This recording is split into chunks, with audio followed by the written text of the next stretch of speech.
تو ویسے خاردار، موسیٰ لین، یہ تو وہ علاقے ہیں جو پہلے کل کراچی ہی یہی تھا. جاگتا ہوا توانا تازہ انرجیٹک علاقہ ہے. اور یہ سارے مراحل جو طے کہ یو کے سے پاکستان آیا. پاکستان جب آیا تھا تو الیکشن کے لیے آیا تھا. اچھا. پھر ہمیشہ کے لیے پھر پاکستانی ہی ہو گیا. میری خالہ کے بیٹے جنہیں میں ماموں ہی کہتا تھا، وہ مجھے انجمن طلبہ اسلام کے اسپیکرز فارم میں بسم اللہ مسجد خاردار میں لے جاتے تھے. بے نظیر بھٹو پاکستان آئی تھی نئی اور بڑی اکثریت سے وہ وزیر اعظم بنی تھی اور ہمارے علاقے سے لڑی تھی. تو محلے والے سارے کہتے تھے بھائی بی بی کے لیے کام کرنا ہے. تو کام تو ہمیں آتا نہیں تھا. آپ آمنے سامنے تھے تو اس کا کیا ماحول تھا؟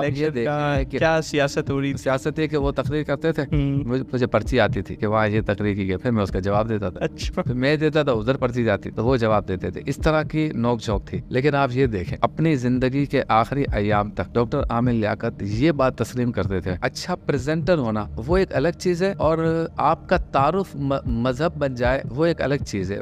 ہمارے ہاں لوگ مذہبی ہوسٹ نہیں بنتے، پریزنٹر بنتے، اچھے پریزنٹر. اور آپ دیکھیں مذہبی پروگرام وہ خواتین کر رہی ہوتی ہے جو سال میں 4 فلمیں کر رہی ہیں. کیسے دیکھتے ہیں رمضان ٹرانسمیشن کو؟ کیا سمجھتے ہیں؟ کیونکہ بڑی اس پہ ڈیبیٹ ہوتی ہے نا، ہونی چاہیے نہیں ہونی چاہیے. میں ایسے جلسوں میں گیا ہوں جہاں 3-4 لوگ بیٹھے ہوتے ہیں اور ایسے جلسوں میں بھی گیا ہوں جہاں ملین لوگ تھے.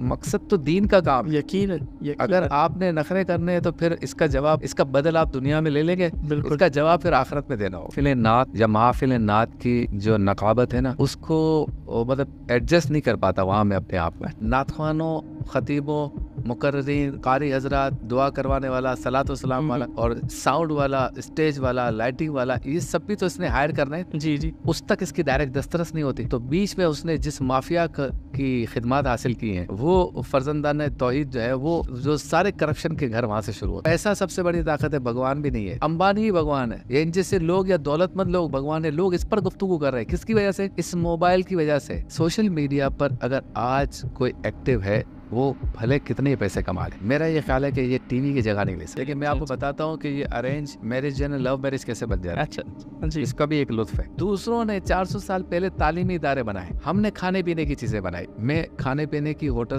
جن کی ہیں ان پہ تنقید نہیں کر رہا ہوں، سوچ پہ. آپ کے پاس تو ہم بھی چھولے اور پائے کھانے آئیں گے، اس میں مسئلہ نہیں ہے.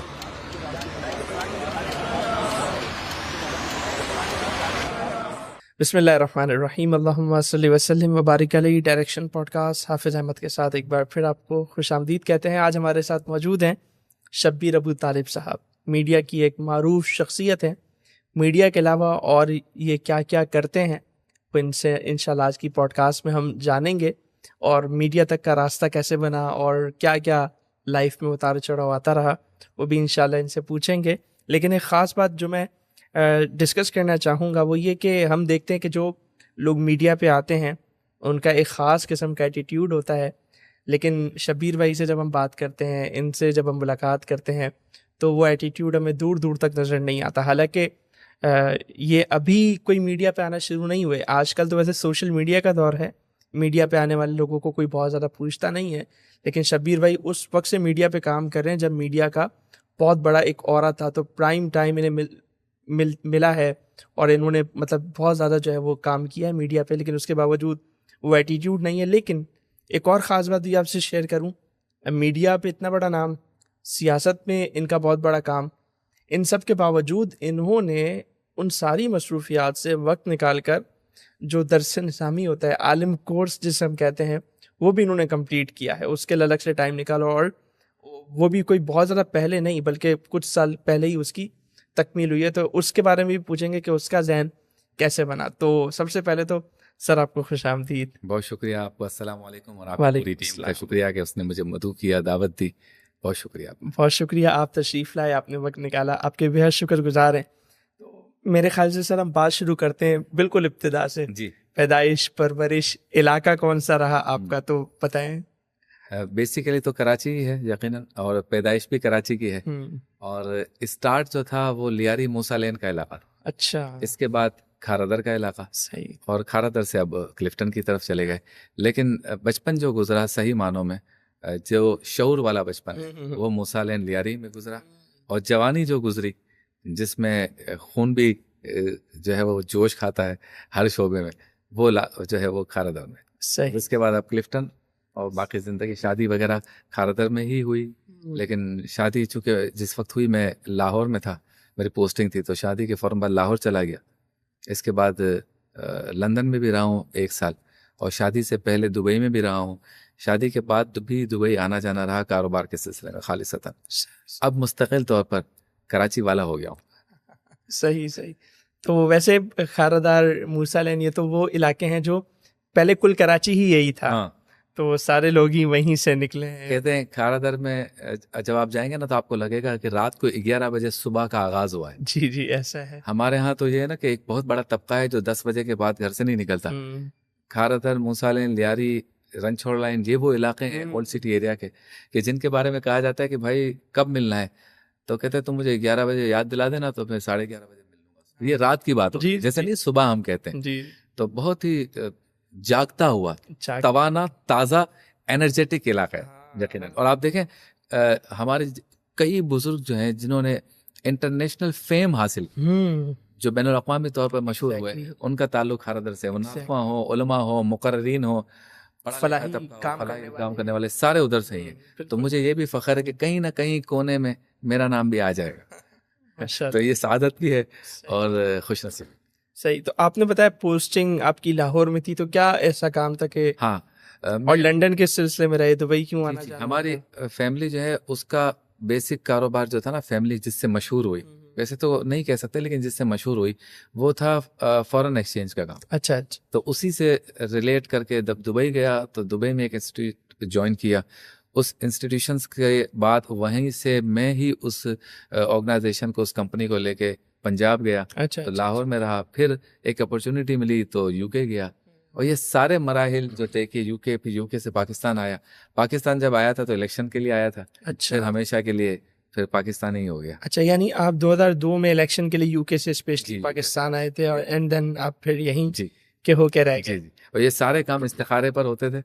اپنا ذہن بھی لگاتے تھے کہ کیا بہتر ہے کیا نہیں، اور جہاں لگتا تھا کہ 50-50 ہے معاملہ تو بزرگوں سے استخارہ کراتے تھے. وہ کہتے تھے ادھر چلے جاؤ تو ادھر چلے جاتے تھے، وہ کہتے تھے واپس آ جاؤ تو واپس آ جاتے تھے. صحیح. اور بزرگ آپ کو پتا ہے کہ میرا تعارف مولانا شاہ احمد درانی صاحب ہے، بالکل رحمۃ اللہ علیہ. تو ان سے مشورہ کرتا رہا. تو یہ سارے سفر جتنے بھی ہوئے، جتنے بھی پوسٹنگ اور کام ہوئے، سب ان کے مشورے سے ہوئے. وہ خود بھی ہے کہ نا عالمگیر شہرت یافتہ ایک شخصیت تھی، اور ان کا بھی ٹریول بہت زیادہ تھا، ایکسپیرینس بہت تھا. فوراً بات کو سمجھ جاتے تھے. ہماری شادی کی تاریخ، شادی کا استخارہ، بچوں کے نام، وہ سارے علامہ نورانی نے رکھے. اور مطلب وہ کہہ دیں تو بات ختم ہے ہمارے لیے، ایسا تھا. لیکن ان میں خاصیت یہ تھی کہ وہ ایک ایسے مذہبی لیڈر تھے جو ساری دنیا داری کو جانتے تھے اور ہر نظام کو جانتے تھے. اور کوشچنس اگر آپ ان سے کریں تو وہ برا نہیں مانتے تھے. صحیح. ان سے آرگومنٹ بھی کریں تو برا نہیں مانتے تھے. دلائل کی بنیاد پر گفتگو کرنے کے لیے بہترین اگر کوئی نشست ہو سکتی ہے تو وہ ہو سکتی ہے جس میں علامہ نورانی موجود. مزہ بھی ایسی صورت میں آتا ہے جب آپ کھل کے کراس. حالانکہ ان کا ایک روب دبدبا ایسا تھا کہ بات کرتے وقت لوگ ذرا سا جو ہے نا سوچتے تھے، ایون ان کے عقیدت مند بھی. لیکن مجھے ایسا لگتا ہے، بلکہ ہر کسی کو لگتا ہے کہ وہ ان سے سب سے زیادہ پیار کرتے تھے.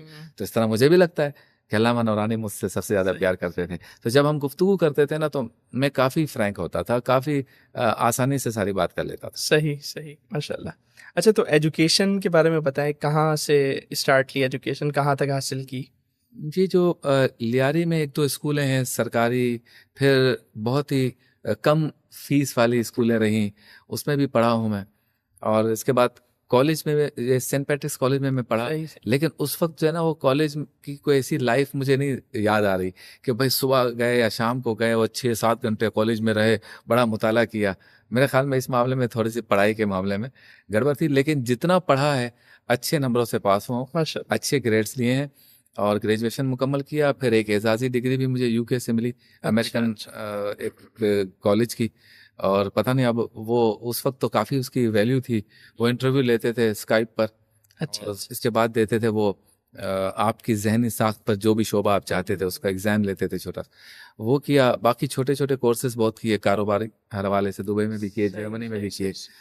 جوانی میں کافی سفر کیا، اکیلے کافی کیا. تو جلدی سمجھ میں آ گئی کہ دنیا کہاں جا رہی ہے. سولو ٹریولر بھی. ہاں، بہت زیادہ 20-21 سال کی عمر سے کیا ہے.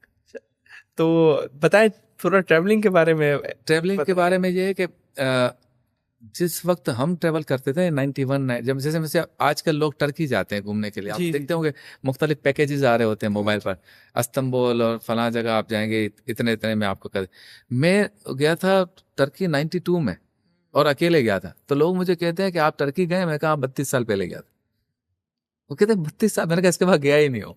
تو اس وقت کیا تھا, میں نے کہا ٹرام سسٹم تھا وہاں. اس وقت کی 5 اسٹار ہوٹل میں رکا تھا, وہاں سے احرام پہن کے سعودی عرب گیا تھا, پہلی دفعہ عمرہ کیا تھا. یہ جب میں واقعات بتاتا ہوں تو لوگ کہتے ہیں اچھا, میں نے کہا زبردست سمندر تھا, اس میں جو ہے نا وہ بائکس چلتی تھی, فلاں ہوتی تھی. تو لوگ کہتے ہیں اچھا ٹاپ کاپی میوزیم تھا. میں نے کہا سب اسی طرح تھا. ایکچولی معلومات کا فقدان تھا. جی جی. اب چونکہ معلومات بہت آسانی سے اویلیبل ہو گئی ہیں, یعنی مثال کے طور پر آپ ٹریول کے ساتھ ساتھ کھانوں کو دیکھ لیں, کیونکہ ٹریول اور کھانے ساتھ ساتھ ہیں. جہاں آپ جائیں گے آپ کو اس کے کھانے ڈشز کے بعد, ہم یہاں پاکستان میں بیٹھ کر اب بتا سکتے ہیں کہ تھائی لینڈ میں کس کس طرح سے مچھلی پکائی جاتی ہے, ہانگ کانگ میں سانپ کہاں ملتا ہے اور کس طرح اسے کاٹ کے کھلایا اور پکایا جاتا ہے. ہمیں پتا ہے, ہم یہاں بیٹھے ہوئے ہیں کہ پہاڑوں میں, پاکستان کے پہاڑوں میں کڑھائی گوشت سب سے اچھا ہے, سب سے لذیذ کہاں بنتا ہے, بکروں کو کاٹ کے کس طرح سے روسٹ کیا جاتا ہے. اسی طرح سے آپ ٹرکی کا آپ نے ذکر کیا, ٹرکی کے کھانے جو مشہور ہوئے ہیں یہ سوشل میڈیا کی وجہ سے ہوئے.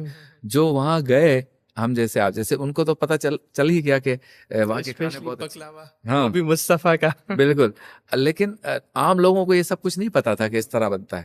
اور اسی وجہ سے پھر ہمارے یہاں فوڈ کے اور ٹریول کے چینلز کھل گئے ٹی وی, اور اس کے بعد ویلاگرز آ گئے.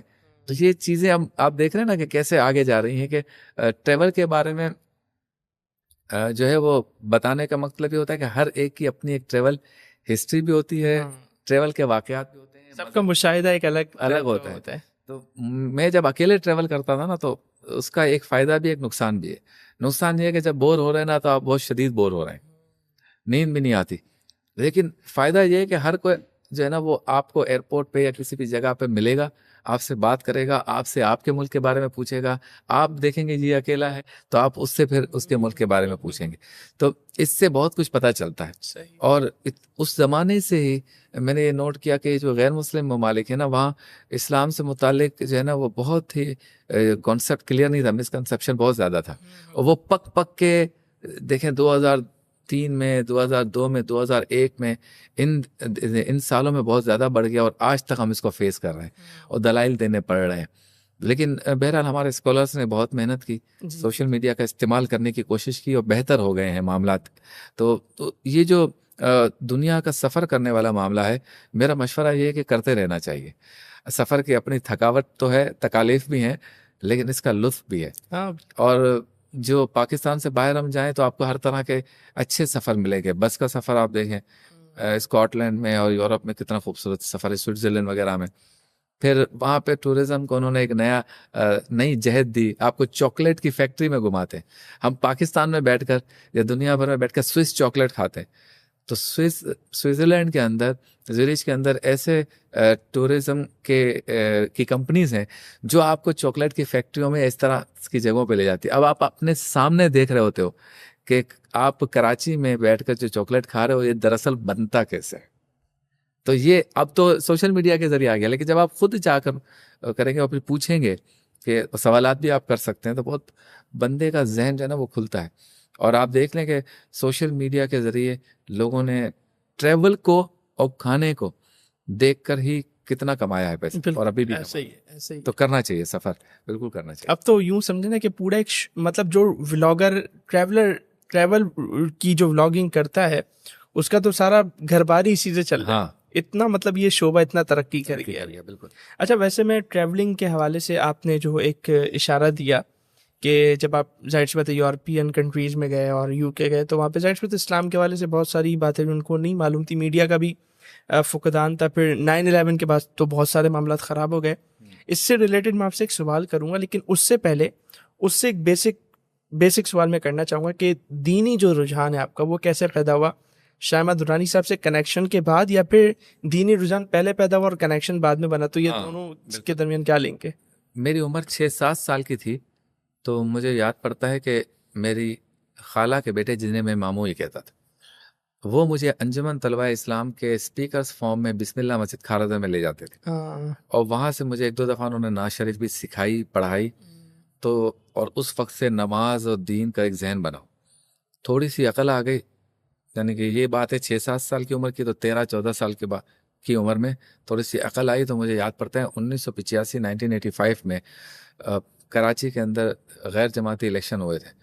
اس کے اندر بھی مجھے یاد پڑتا ہے کہ ہمارے مذہبی لوگ جو کھڑے تھے, اس میں بھی میں کہیں نہ کہیں انوالو رہنے کی کوشش کرتا تھا. گو کہ عمر چھوٹی تھی, لیکن چونکہ اپنے علاقے جو ہیں یہ لیاری اور کھارا در کے, وہاں زیادہ ہے مذہبی رجحان تھا. اس کے بعد دعوت اسلامی بھی انہی دنوں میں آگے بڑھی تھی. تو میں نے پھر دعوت اسلامی کو بھی جوائن کیا چھوٹی سی عمر میں. تب براؤن کلر کا امامہ پہنتے تھے, کتھئی, اور اجتماع ہوتا تھا گلزار حبیب مسجد سولجر بازار میں, اور ہم سوزوکی میں جاتے تھے مدینہ مسجد میٹھا در سے. صحیح. اور میرے خیال میں 1-2 سال ہوئے تھے دعوت اسلامی کو. مجھے بہت اچھی طرح یاد ہے گلزار حبیب مسجد کا جو اندرونی حصہ ہے وہ بھی ہفتہ وار اجتماع میں پورا نہیں بھرتا تھا, لیکن چونکہ بیسکس دعوت اسلامی کی اتنی اسٹرانگ تھی سمجھانے کی اور عمل کی کہ فوراً ہی بندہ کھینچا چلا آ جائے. اس طرح کا ان کا ایک سیٹ اپ تھا. اور مجھے یہ بھی کہنے میں کوئی آڑ نہیں ہے کہ دعوت اسلامی بننے کا کانسیپٹ اور بننے کی جگہ وہ علامہ نورانی رحمۃ اللہ علیہ کا گھر اور ان کا ویژن تھا. ان کے گھر پہ بنی. اب دعوت اسلامی میں مجھے یاد ہے کہ شب برات کا جو پہلا اجتماع ہوا تھا اس میں 100-150 لوگ تھے ہم, اور وہ اجتماع میوا شاہ قبرستان جو ہے نا وہاں پہ ہوا تھا. اور حضرت مولانا الیاس قادری صاحب کے ساتھ دائیں ہاتھ میں تھا, الٹے ہاتھ پہ ایک اور ساتھ بچہ تھا یا نوجوان تھا, ہم ساتھ جا رہے تھے. پھر مجھے یاد ہے انہوں نے ایسے سب ہم ایک جگہ پہ بیٹھ گئے قبرستان میں, تو حضرت نے مجھے اشارہ کیا کہ آپ آ جائیں, اور پھر میں نے وہ نعت پڑھی تھی سبز گنبد والے منظور. تو اس طرح سے دعوت اسلامی کے میں اسٹارٹ میں تھا. اب آپ دیکھ لیں 77 میں انجمن طلبہ اسلام میں ماموں کے ساتھ, 84-85 میں مذہبی جو الیکشنز وغیرہ تھا اس میں, اور 85 کے بعد جو ہے وہ دعوت اسلامی. ویسے ایک تھوڑی سی بات کر رہا ہوں, یہ جو آپ نے ابھی ساری بات بتائی اسٹوری قبرستان والی نعت والی, جی, یہ جب آپ نے ایک مرتبہ مولانا الیاس قادری صاحب کے سامنے اسٹوری سنائی تھی لائیو, تو میں نے وہ لائیو سنی تھی, تو مجھے یاد آ گیا. کیونکہ انہوں نے مجھے نام سے کنفرم کیا نا, تو مجھے لگ رہا تھا کہ ایک تو حضرت کی مولانا الیاس قادری صاحب کی جو جس کو ہم کہتے ہیں نا طاقت, یاد کی طاقت بہت زیادہ تیز ہے. اسپیشلی ہمارے اس علاقے کے ہر فرد کو وہ ابھی بھی جانتے ہیں کہ ہاں تم اس مسجد میں تھے, ہاں تم اس اجتماع میں تھے, ہاں تم اس کے بیٹے ہو. تو اس جس کی آپ بات کر رہے ہیں نا مدنی چینل پہ, تو اس میں بھی ان کو یہ اندازہ ہو گیا تھا کہ یہ وہی ہے.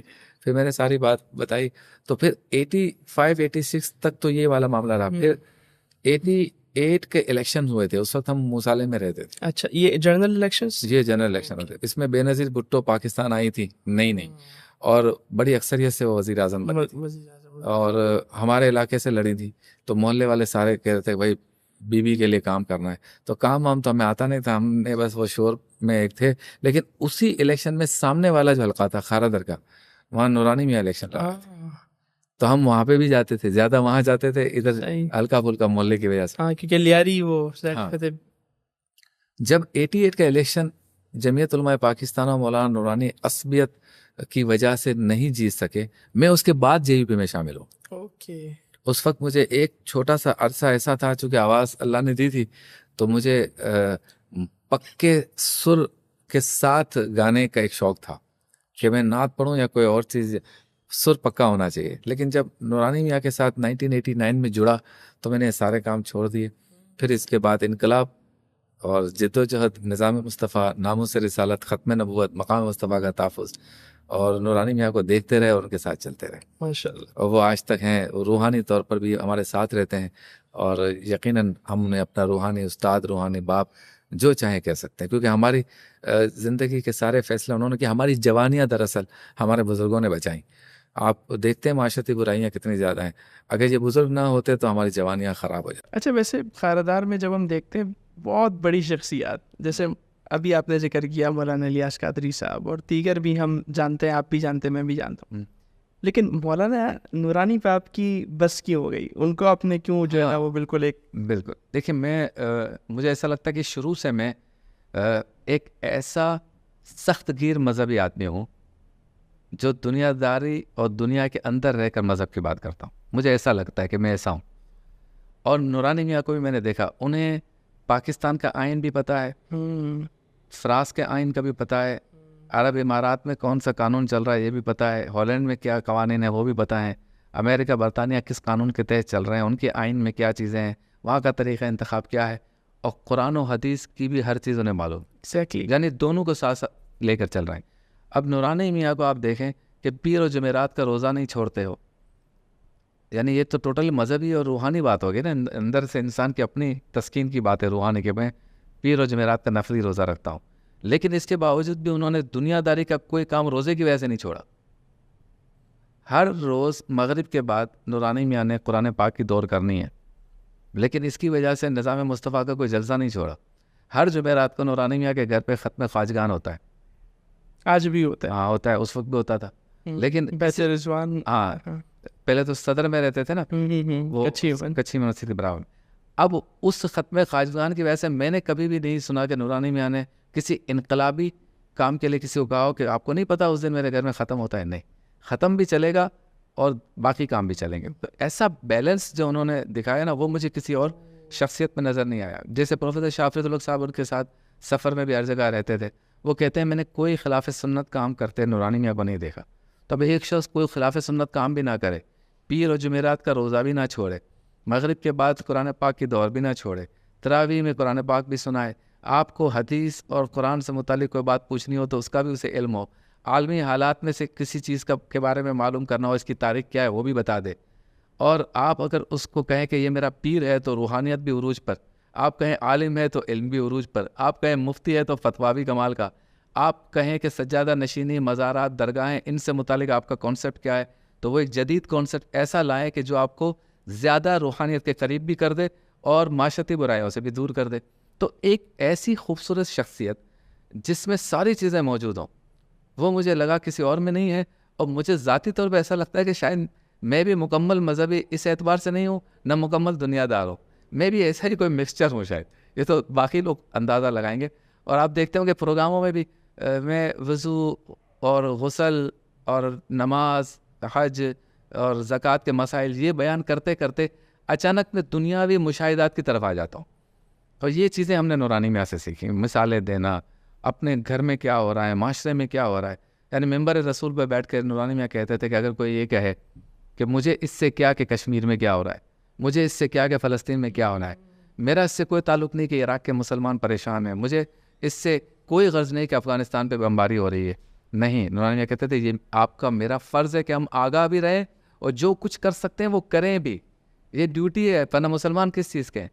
تو یہ ایسی ایسی چیزیں انہوں نے ہمیں سکھائیں کہ جو بتاتی تھی کہ ایک کمپلیٹ مسلمان ہونے کے لیے سب سے آسان طریقہ تو یہی ہے کہ لائٹ بند کر کے ذکر الہی کریں، گھر سے نہ نکلیں، بیوی بچوں کو چھوڑ کے، یا تو آپ ایک سال کے لیے تبلیغ پہ چلے جائیں اور کہیں کہ میں کیا کروں، میں تو ہوں ہی اللہ کی راہ میں، تو اللہ ہی ان کا وارث ہے، میری ماں کا، میری بیوی کا، میرے بچوں کا۔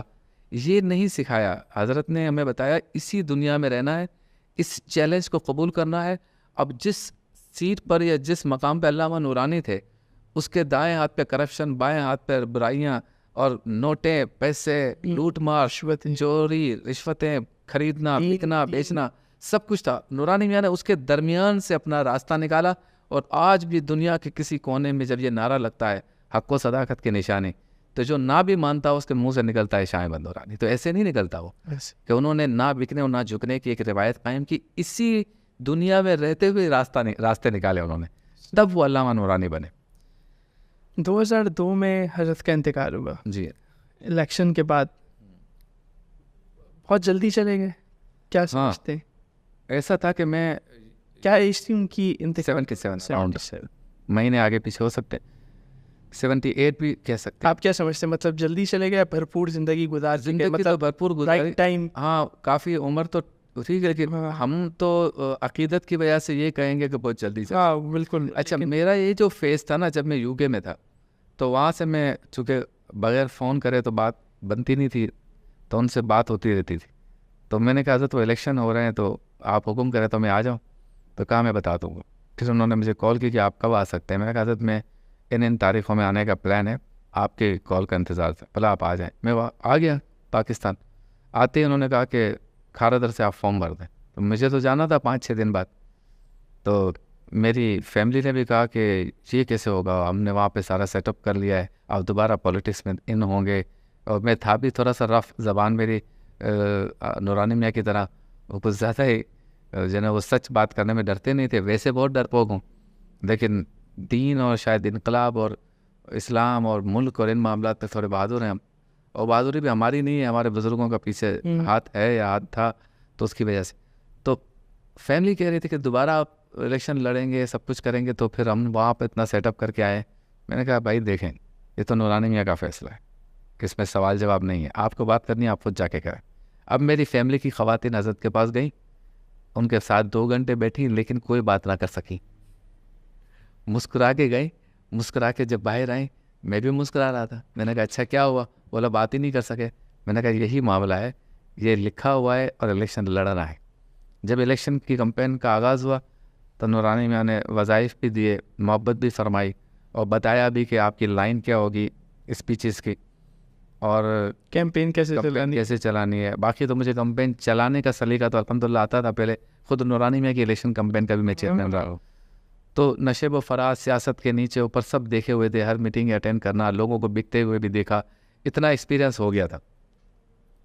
جب کمپین کے 10-12-15 دن کے بعد نورانی میاں پنجاب وغیرہ گئے تھے کمپین چلانے، واپس آئے تو کہا کہ بھئی وہ کھارادر والا حلقہ ہے شبیر بھائی کا اور مجید بھائی کا، اس میں دن رکھیں، کون سا رکھنا ہے میں آؤں. جب وہ دن ڈیسائیڈ ہو گیا، نورانی میاں جب آئے تو علاقے میں انٹر ہوتے ہی کہا کہ لگتا ہے یہاں سے شبیر بھائی کا حلقہ شروع ہو گیا. وجہ یہ تھی کہ وہ رنگینی جو الیکشن کی رونق ہوتی ہے، بینرز کی باہر، پوسٹرز کی، اور نشان کتاب تھا تو کتاب کے سمبلز، اور اس طرح سے پھر لوگوں کا پیچھے گاڑی کے بھاگنا اور آگے آگے جلوس اور سسٹم، تو حضرت صاحب نے محبت فرمائی، بہت اعتماد کرتے تھے. ہم نے بھی کوشش کی کہ ان کے اعتماد پہ پورا اترے. اور نورانی میاں کے بارے میں میں آپ کو یہ بتاؤں کہ یہ سب کے لیڈر تھے، یعنی زبان کا اور مسلک کا معاملہ ختم ہو گیا. جی. اور نورانی میاں نے جو متحدہ مجلس عمل بنانے کے بعد اس کی قیادت سنبھالی، میں خود گواہ ہوں کہ ان جگہوں پہ جہاں ہمیں لگتا تھا کہ یہ مسلکی اختلاف والے لوگ ہیں، یہ ہمیں پسند نہیں کرتے، جب مولانا نورانی وہاں خطاب کرتے تھے تو ان کے طلباء، علماء، شیخ الحدیث اور استاد العلماء یوں نورانی میاں کو تکتے رہتے اور کہتے تھے کہ ایسی تو تقریر ہم نے کبھی نہیں سنی حقیقت سے. اور پھر اپنے استادوں کو دیکھتے تھے کہ آپ نے تو کبھی ہمیں یہ سمجھایا ہی نہیں کہ دین یہ ہے. یعنی آپ یہ دیکھیں کہ ان جگہوں پہ نورانی میاں نے اختیارات مصطفیٰ پر تقریریں کی، وہاں پہ ندائے یا رسول اللہ پہ تقریر، شفاعت رسول پہ تقریریں کی، اور مطلب مقام مصطفیٰ پہ تقریریں کی ان جگہوں پر، اور ان کو سکھایا کہ دراصل اصل دین یہ ہے جو انہوں نے یعنی میں نے دیکھا کہ ان جلسوں میں نعرہ رسالت لگا جہاں پر جن جلسوں میں اسٹیج پہ وہ لوگ موجود تھے جو پوری زندگی اس پر کتابیں لکھتے رہے کہ نعرہ رسالت نہیں لگانا چاہیے، وہ خود اسٹیج پہ موجود تھے اور ان کے ہی جلسوں میں یہ نعرے لگتے تھے. تو میں نے یہ بھی نورانی میاں کو دیکھا اور ان سے سیکھا کہ وہ پکے سچے اپنے بزرگوں کے مسلک پر، مسلک اعلیٰ حضرت پر، امام احمد رضا خان فاضل بریلوی کی تعلیمات کے بہت ہی سخت ماننے والے، چاہنے والے تھے. اپنے والد علامہ شاہ عبد العلیم صدیقی میٹھی کے نقش قدم پہ چلنے والے تھے. تبلیغ کے معاملے میں، مشقت کرنے کے معاملے میں بہت سخت تھے اور ساری چیزیں تھیں، لیکن خود کو نورانی میاں نے ایسا رکھا تھا کہ یہ ہر مسلک کو قابل قبول تھا. اور میں آج بھی نوجوانوں کو کہتا ہوں اور خود بھی کوشش کرتا ہوں کہ ہم ایسا کیوں نہیں کر سکتے کہ ہم ایک خاص مذہب کے ہوں، ایک خاص مسلک کے ہوں، لیکن ہم ہوں قابل، ہماری بات ہر کوئی سننا چاہتا ہوں، ہمارے ساتھ بیٹھنے میں کسی کو گھبراہٹ نہ ہو، ایکسیپٹنس. وہ نورانی میاں میں تھی. مثال کے طور پہ ایک دعوت تھی اسلام آباد میں، اربوں روپے خرچہ ہوا ہوگا اور سارے ارب پتی تھے، کوئی ملک ایسا نہیں تھا جس کا سفارتکار موجود نہ ہو، سارے تھے. جب کوئی منسٹر، کوئی بڑا آدمی، کوئی سفارتکار آتا تو سارے سارے جہاں پر وی آئی پیز بیٹھے ہوتے وہاں اسے لے جایا جاتا، ہاتھ ملاتے، سب یہ طریقہ چل رہا ہے. اور سب 4 لینڈ کروزروں میں آئے اور نورانی میاں کی عادت تھی جو گاڑی اویلیبل ہے چلو. حافظ احمد صاحب گاڑی چلا رہے ہیں، خود آگے بیٹھ گئے، بس میں گاڑی چلا رہا ہوں، آگے بیٹھ گئے. کلٹس ہے، سوئفٹ ہے، الٹو ہے، جو ہے. اور مجھے بتایا گیا کہ اس دعوت میں بھی نورانی میاں چھوٹی گاڑی میں، الٹو وغیرہ میں چلے گئے. لیکن جب نورانی میاں اس محفل میں، اس اجتماع میں داخل ہوئے تو سب نے گردن گوا کر اس طرح سے دیکھا جیسے سب سے زیادہ وی آئی پی وہی ہے. یہ شان ہوتی ہے مرد قلندر کی کہ رب تعالیٰ درویشوں کا، اپنے نیک بندوں کا، عاشق رسول کا اس طرح سے استقبال کرواتا ہے, سب کے دلوں میں محبت ڈالتا ہے کہ وہ سب جگہ ممتاز نظر آتا ہے.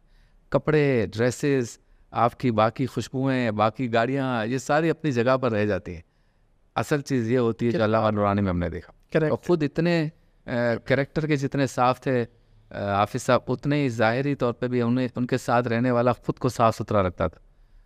وہ بہت اچھے خوش لباس تھے, چہرے کو صاف رکھنا اور مہندی لگانا داڑھی پر, بالوں پر, اچھی صاف ستھری ٹوپی پہننا, صاف ستھرا جبہ پہننا, ہر وقت ہم نے خوشبو آتی تھی, بہت پسند کرتے تھے خوشبو کو. نیٹ کلین رہنا, جہاں بیٹھنا اٹھنا ہے سب خاطر تواضع, چھوٹے سے چھوٹا بندہ ہے, چائے پلانی ہے, مٹھائی کھلانی ہے, گاڑی سے لینا ہے, گاڑی تک چھوڑنا ہے, مہمان نوازی, تو مطلب کمپلیٹ شخصیت تھے. آپ نے پوچھا کیوں, تو میں نے کہا بس نورانی. اللہ. اور ہم نے تو یہ بھی سنا ہے کہ وہ جب کچھی میں مسجد صدر میں اس کے ساتھ بھی ان کا گھر تھا, آج بھی اس کی یادگار ہے. جی. تو ہم نے تو یہ بھی سنا ہے کہ اس چھوٹے سے گھر میں کال جب فون بجتا تھا تو دوسری سائڈ سے کبھی جو ہے وہ قذافی, کبھی مہاتیر محمد, اور جو ہے اسی طرح یاسر عرفات, اس طرح کے لوگوں کی کالز آتی تھی اور مشاورت ہوا کرتی تھی. اب دیکھیں اس گھر میں جس کی سیڑھیاں بھی شاید ٹوٹی ہوئی تھی, میں تو بعد میں آیا لیکن پہلے بھی اور میرے سامنے بھی بڑی بڑی شخصیات ان سیڑھیوں پہ چڑھ کے حضرت سے ملنے آئی. اور ایسا بھی ہوا کہ وہ ٹائم پر نہیں آئی اور نورانی میاں نے قرآن کی تلاوت شروع کر دی, تو ایسا نہیں کہ قرآن کی تلاوت چھوڑ کر ان کی طرف آ گئے, چونکہ ٹائم سے وہ کچھ لیٹ ہو گئے تو قرآن ختم کرنے کے بعد ہی ملاقات. اسی طرح سے بعض شخصیات نورانی میاں کو یہ کہتی تھی کہ ہم آپ کے گھر فلاں کام کے لیے آنا چاہتے ہیں. اگر وہ کام ضروری ہوتا تو نورانی میاں مہمان نوازی کے لیے خود کو حاضر کرتے. اگر لگتا کہ معاملات دیکھنے دکھانے والے ہی ہیں صرف, تو کہتے تھے کہ آپ وہیں سے بیٹھ کے دعا کر دیں, آپ بہت نیک آدمی. یعنی کوئی شوق نہیں تھا کہ بڑے لوگ آئیں, بڑے لوگوں سے میں جا کے ملوں. ضرورت ہے جس سے دین کا یا ملک کا کوئی فائدہ ہو رہا ہے تو اس کے ساتھ تو ساری چیزیں ہیں. ورنہ اپنے وقت کی بہت انہوں نے قدر و قیمت کی. رب تعالیٰ نے ان کے کام میں بھی برکت رکھی تھی اور وقت میں بھی برکت رکھی تھی. عصر سے مغرب روزانہ ملتے تھے. آج آپ بتا دیں کون سا سیاستدان ڈیلی ملتا ہے, ہمارا کون سا پیر ملتا ہے روزانہ, کس درگاہ خانقاہ کا سجادہ نشین ڈیلی عام پبلک کے لیے ملتا ہے, کون سی تنظیم کا سربراہ ملتا ہے, نہیں ملتے. کراچی میں عصر سے مغرب آپ مل سکتے. اب مغرب کی اذان ہوگی تو پھر ان کی دور شروع, اور اتنی برکت تھی کہ عصر اور مغرب کے درمیان ہی جتنے لوگ بیٹھے ہوتے تھے سب سے مصافحہ یا بات چیت ہو جاتی. یہ کام کے ساتھ ساتھ وقت میں برکت اللہ تعالیٰ نے فرمائی. صحیح. اچھا, وہ جو میں نے آپ سے کہا تھا, میں ایک بنیادی سوال پوچھوں گا, چلو اس کو بھی سائڈ پہ رکھ کے, نورانی میاں کی بات چل رہی ہے تو ایک اور سوال. ختم نبوت کی جو تحریک تھی جی, اس میں ہم سنتے ہیں کہ نورانی میاں کو آفر آئی تھی جتنا چاہیے لے لیں اور اس معاملے سے آپ پیچھے ہٹ جائیں. تو اس واقعے کی صداقت اور اس حوالے سے, یعنی ختم نبوت کی جو مومنٹ تھی اس بارے میں کوئی ایسی بات جو پبلک کو نہیں پتا. ہم بہت سنتے ہیں اسٹیجز پہ, ابھی بھی سپٹمبر کا مہینہ آئے گا تو تقاریر ہوں گی, سب کچھ ہوگا. کوئی ایسی خاص بات جو آپ جانتے ہو اور آپ سمجھتے ہو یہ بات لوگوں تک پہنچنی چاہیے؟ دیکھیے یہ جو ختم نبوت والا معاملہ جن دنوں میں چل رہا تھا نا, نورانی میاں نے جب اس کو لیڈ کیا تو 3 زاویوں سے یا 3 جہتوں سے یا 3 راستوں کے ذریعے اس کام کو کیا. اچھا. ایک کام تھا عوامی طور پر جلسوں کے ذریعے پبلک کو موبلائز کرنا, پبلک کو بتانا کہ یہ کتنا اہم معاملہ ہے. لا الہ الا اللہ محمد رسول اللہ کلمہ پڑھ لینے والا مسلمان جو رسول اللہ کو نبی مانتا ہے, اتنا کافی نہیں ہے, آخری نبی مانے گا تو کمپلیٹ ہوگا. صحیح. ایمان کا معاملہ. یہ بات سمجھائی انہوں نے عوامی اجتماع کے ذریعے. ایک جہت ہو گئی. دوسرا عوامی. دوسرا انٹلیکچوئل. پڑھنا ہے, پڑھانا ہے, لکھنا ہے, لکھانا ہے, سیکھنا ہے, سکھانا ہے, اس کی ترتیب بنانی ہے, اس کو ڈاکومنٹیشن میں لانا ہے. آپ دیکھیں اللہ کا جو ولی ہوتا ہے نا, وہ پچھلے اللہ کے ولی کا چھوڑا ہوا کام جو ہے اس کو کنٹینیو کرتا ہے. یہ میرا اپنا مشاہدہ ہے کہ آپ دیکھتے جائیں کہ سارے کام ایک ولی نے شاید نہ کیے ہوں, اس زمانے کے تو سارے کام کر لیے ہوں, لیکن چونکہ زمانہ بدلتا رہتا ہے اس کی جو ایکسٹینشن آپ کہہ لیں, وہ پھر آنے والا ولی کہتا ہے اچھا پیچھے والے نے مجھے روحانی طاقت دے دی, کنیکشن جڑ گیا, کرنٹ لگ گیا, چلو بھائی پھر وہ چھوڑ. تو اعلیٰ حضرت سمیت باقی جتنے بھی ہمارے پیچھے کے علماء تھے ان سب نے عقیدہ ختم نبوت پر کام تو کر لیا, اور یقیناً انہی کا کام تھا جو بیس بنی. لیکن قانون میں جو ہے منکر ختم نبوت کو مسلمان نہ ہونا, یہ قانون میں یہ پاس کروانا, یہ کام نورانی میاں نے کر دیا, اور یہ انٹلیکچل طریقے سے ہوا سارا. یہ دوسرا زاویہ ہے, دوسری جہت. تیسرا تھا منانا, ان لوگوں کو منانا جن کو ملا کر یہ کام ہونا ہے. یعنی اب اس وقت حکومت تھی بھٹو صاحب کی, تو ان کو تو منانا ہے نا, سوشلسٹ آدمی تھے, اور ایک اکثریتی پارٹی کی حکومت تھی, ان سارے ممبرس کو تو منانا ہے نا. تو اب یہ 3 راستوں سے نورانی میاں نے اٹیک کیا ایک طرح سے, یا کام کیا اس پر کہ بھئی یہ ان 3 طریقوں سے مجھے کام کرنا ہے تو میں عقیدہ ختم نبوت پہ جو ہے وہ آگے بڑھ سکوں گا, یا قرارداد تک بات جائے گی. اب جب اس کے قریب آ گئے تو پھر چیزیں آ گئی ٹیبل پہ. باہر پبلک موبلائز ہو چکی تھی, ٹھیک ہو گیا. انٹلیکچولی سارے پیپرز دستاویزات تیار ہو چکے تھے, ٹھیک ہو گیا. منانے کا سلسلہ شروع ہو گیا. اس میں سے کچھ لوگ جو ہے وہ ماننا شروع ہو گئے, کچھ نے کہا نہیں یہ ایسا معاملہ نہیں. جو بات آپ پوچھنا چاہ رہے ہیں کہ کچھ ایسی باتیں, کئی باتیں نورانی میاں نے یہ جو میں بتا رہا ہوں بیٹھ کے بھی ہمیں بتائیں. مجھے مولانا حقانی صاحب اور دیگر بزرگوں نے بھی رحمۃ اللہ علیہ, انہوں نے بھی بتائیں کہ اس زمانے میں ہم کیسے جاتے تھے. کبھی کبھی گاڑی خراب ہو جائے تو موبائل تو ہوتا نہیں تھا کہ جہاں جلسے میں جانا ہے ان کو کہیں کہ بھائی ہم یہاں کھڑے ہیں, تو لفٹ بھی لے کے جاتے تھے. بلکہ حقانی صاحب نے مجھے بتایا کہ ایک مرتبہ ہم ٹرالر میں بیٹھ کے گئے کسی جگہ, جی ٹی روڈ پر یہ کوئی ایسا مسئلہ ہو گیا تھا. تو اس طرح کی صحبتیں بھی برداشت کی. انہیں صحبتوں اور پریشر میں ایک پریشر وہ تھا جس کا آپ نے تذکرہ کیا کہ آفر آ گئی کہ آپ سے لاہوری گروپ کا نام ہٹا دیں, بس اتنا کر دیں, اس کی پیمنٹ بتائیں کتنی لے گی, قرارداد آپ پیش کریں.